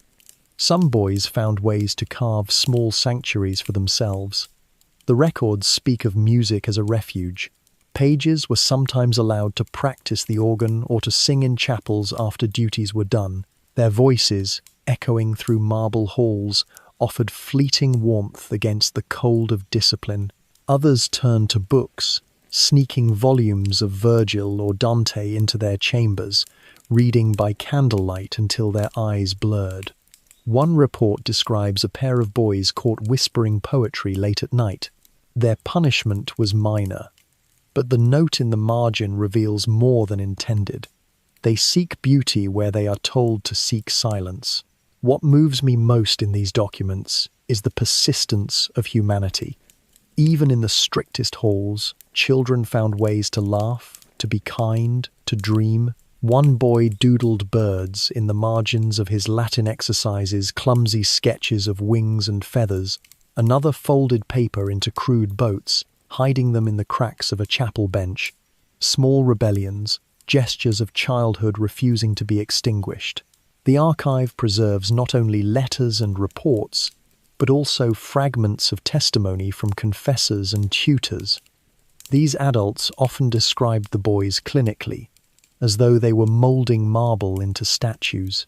One tutor praised a boy for his composure, noting that he had stood through an entire mass without shifting once.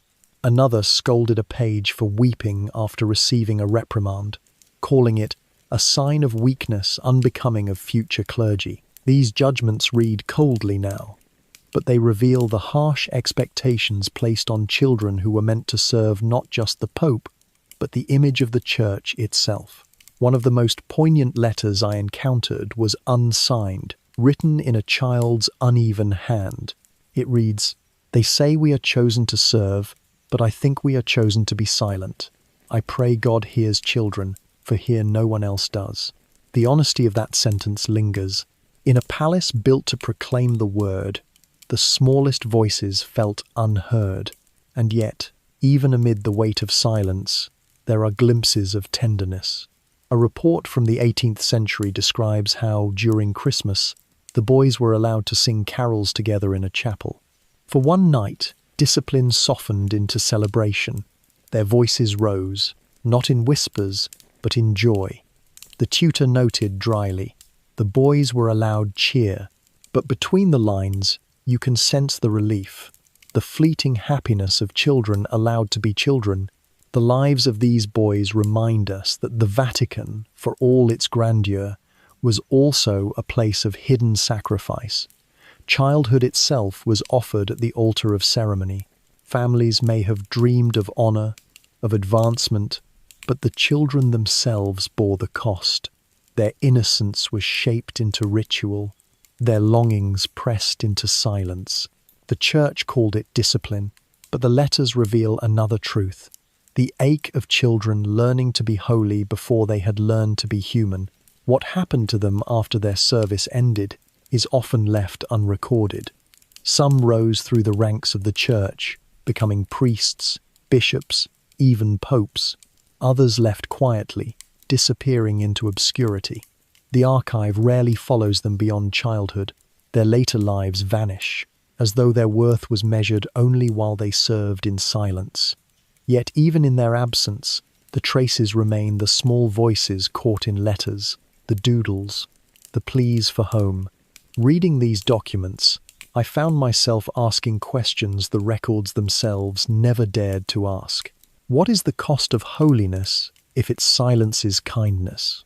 What happens when compassion is punished as weakness?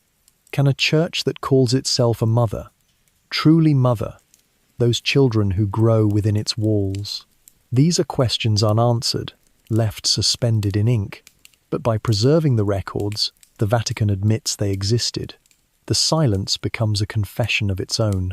As I closed the folders, I could almost hear those children still, the shuffle of their small shoes on marble floors, the faint hum of a hymn whispered when no one listened, the sighs of boys staring through narrow windows at skies they longed to run beneath. History does not remember them.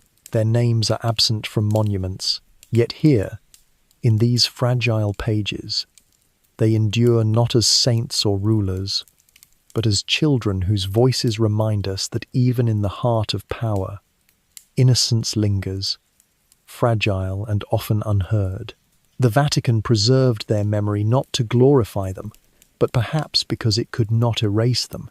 Their lives, though small, are threads in the tapestry of faith, and in the archive's silence, they speak still, whispering of homes left behind, of kindness mistaken for weakness, of laughter swallowed by marble halls. They remind us that holiness can ask too much, that even palaces echo with longing, and that the truest memory of faith is not only in triumph, but in the fragile humanity of children who once walked its corridors. The Village Chronicles. In the labyrinth of the Vatican Archive, one drawer drew me not by grandeur, but by humility. Its label, written in faded ink, read simply, Chronica Villarum, the Chronicles of the Villages. I opened it expecting statistics, dry reports of taxes or sacramental registers. What I found instead were fragile voices from the margins of history, letters, testimonies, and chronicles sent from rural parishes across medieval and early modern Europe.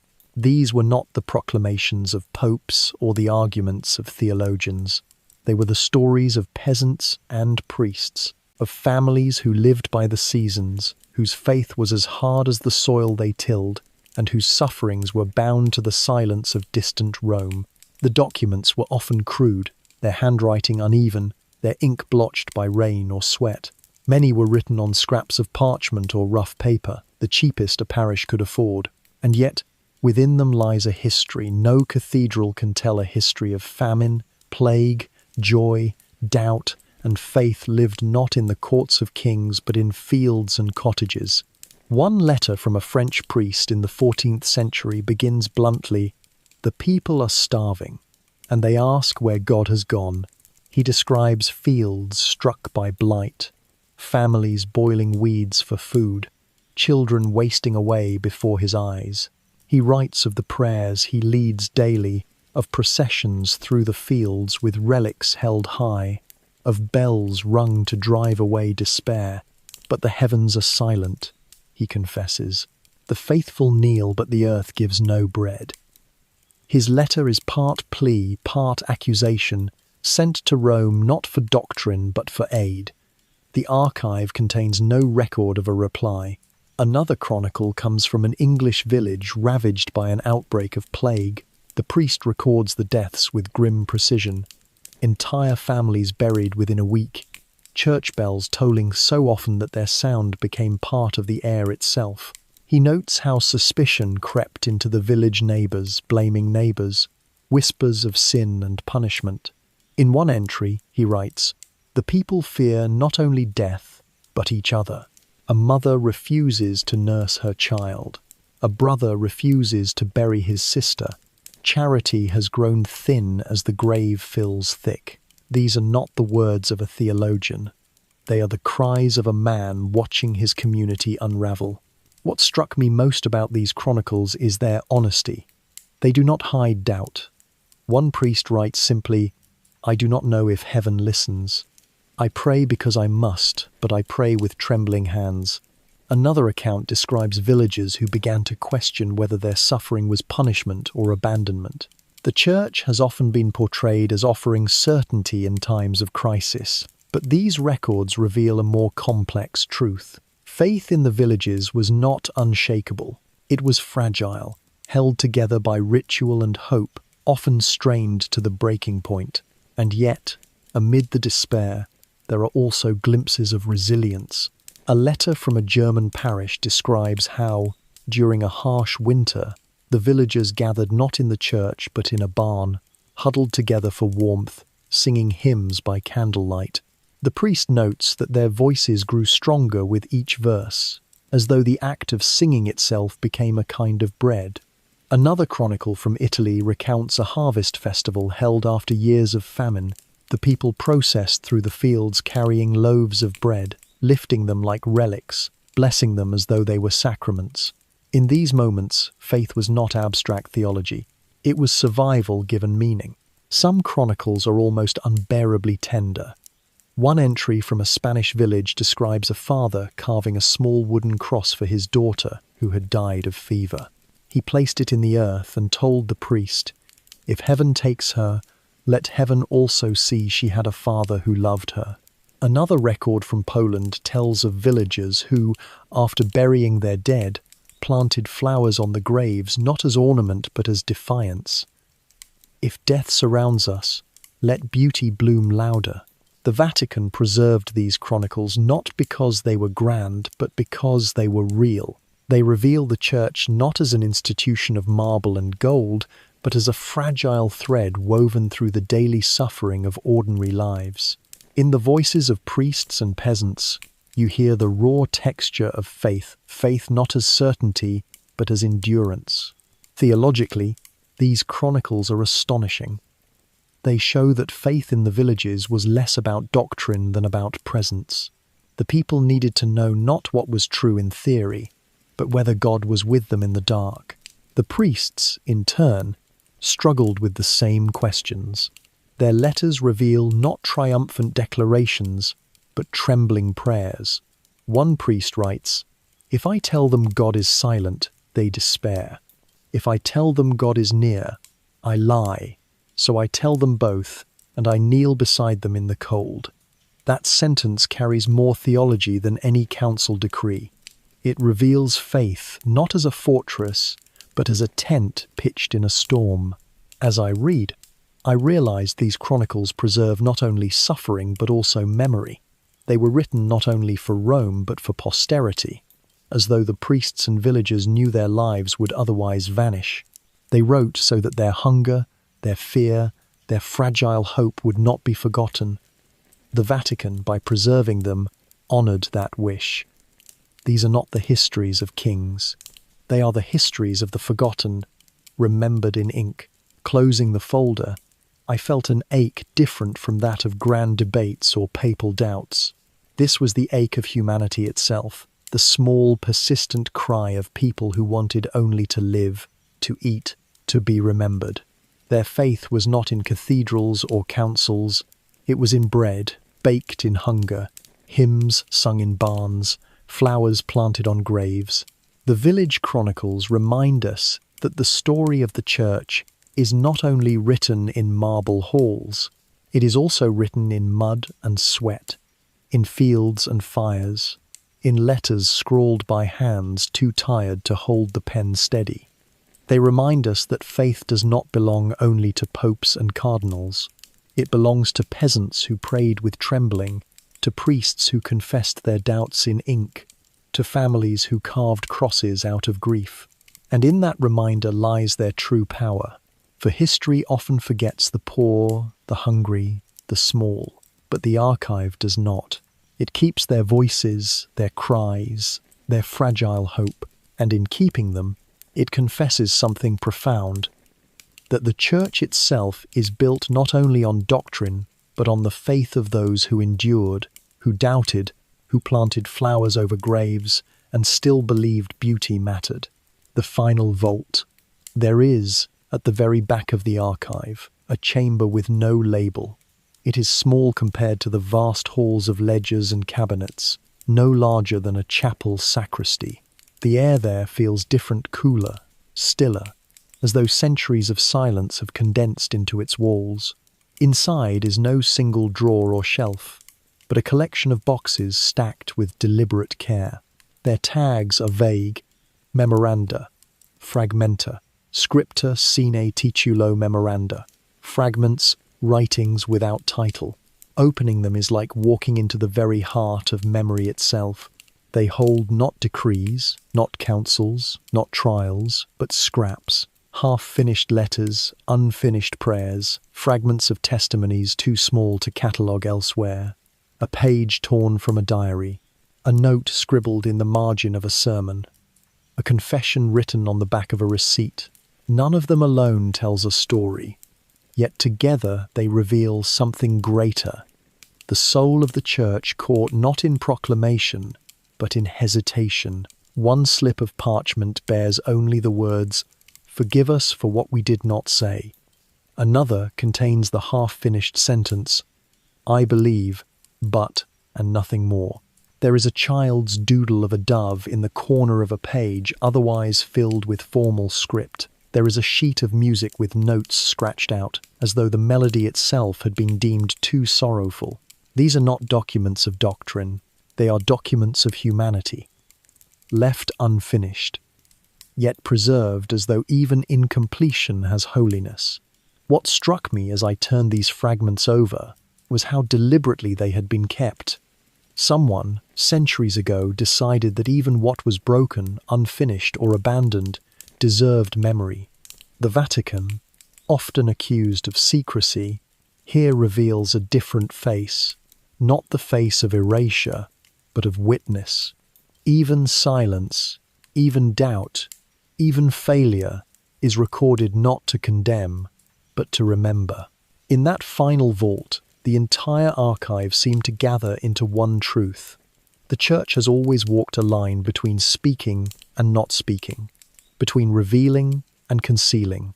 Its history is not only the triumph of councils and the majesty of basilicas, but also the trembling prayers of peasants, the unsent letters of popes, the uncarved sketches of artists, the silenced compassion of children. The archive holds them all. And perhaps that is the greatest secret of the Vatican archives. Not that they hide conspiracies, but that they preserve fragility. They do not protect the powerful from history. They protect history itself from being consumed too soon. They keep memory like wine sealed in a cellar, waiting for a generation strong enough to taste it. Walking out of the archive for the last time, I felt its silence follow me. It was not the silence of absence. It was the silence of endurance, a silence that said, "We have kept these truths safe. They will wait, and when you are ready, they will speak." The Vatican's secrets are not locked to keep them hidden. They are locked because some truths are too heavy to be shouted, too fragile to be left in the streets. They are whispered in fragments, preserved in shadows, entrusted not to the present but to the future. And so, in the end, the archive is not a vault of darkness. It is a cathedral of silence, a place where history itself kneels, where unfinished prayers rest like relics, and where even the smallest voices are remembered. The final vault teaches us that secrecy is not always deception. Sometimes it is reverence. Sometimes it is love. Sometimes it is the only way to hold the unbearable without breaking.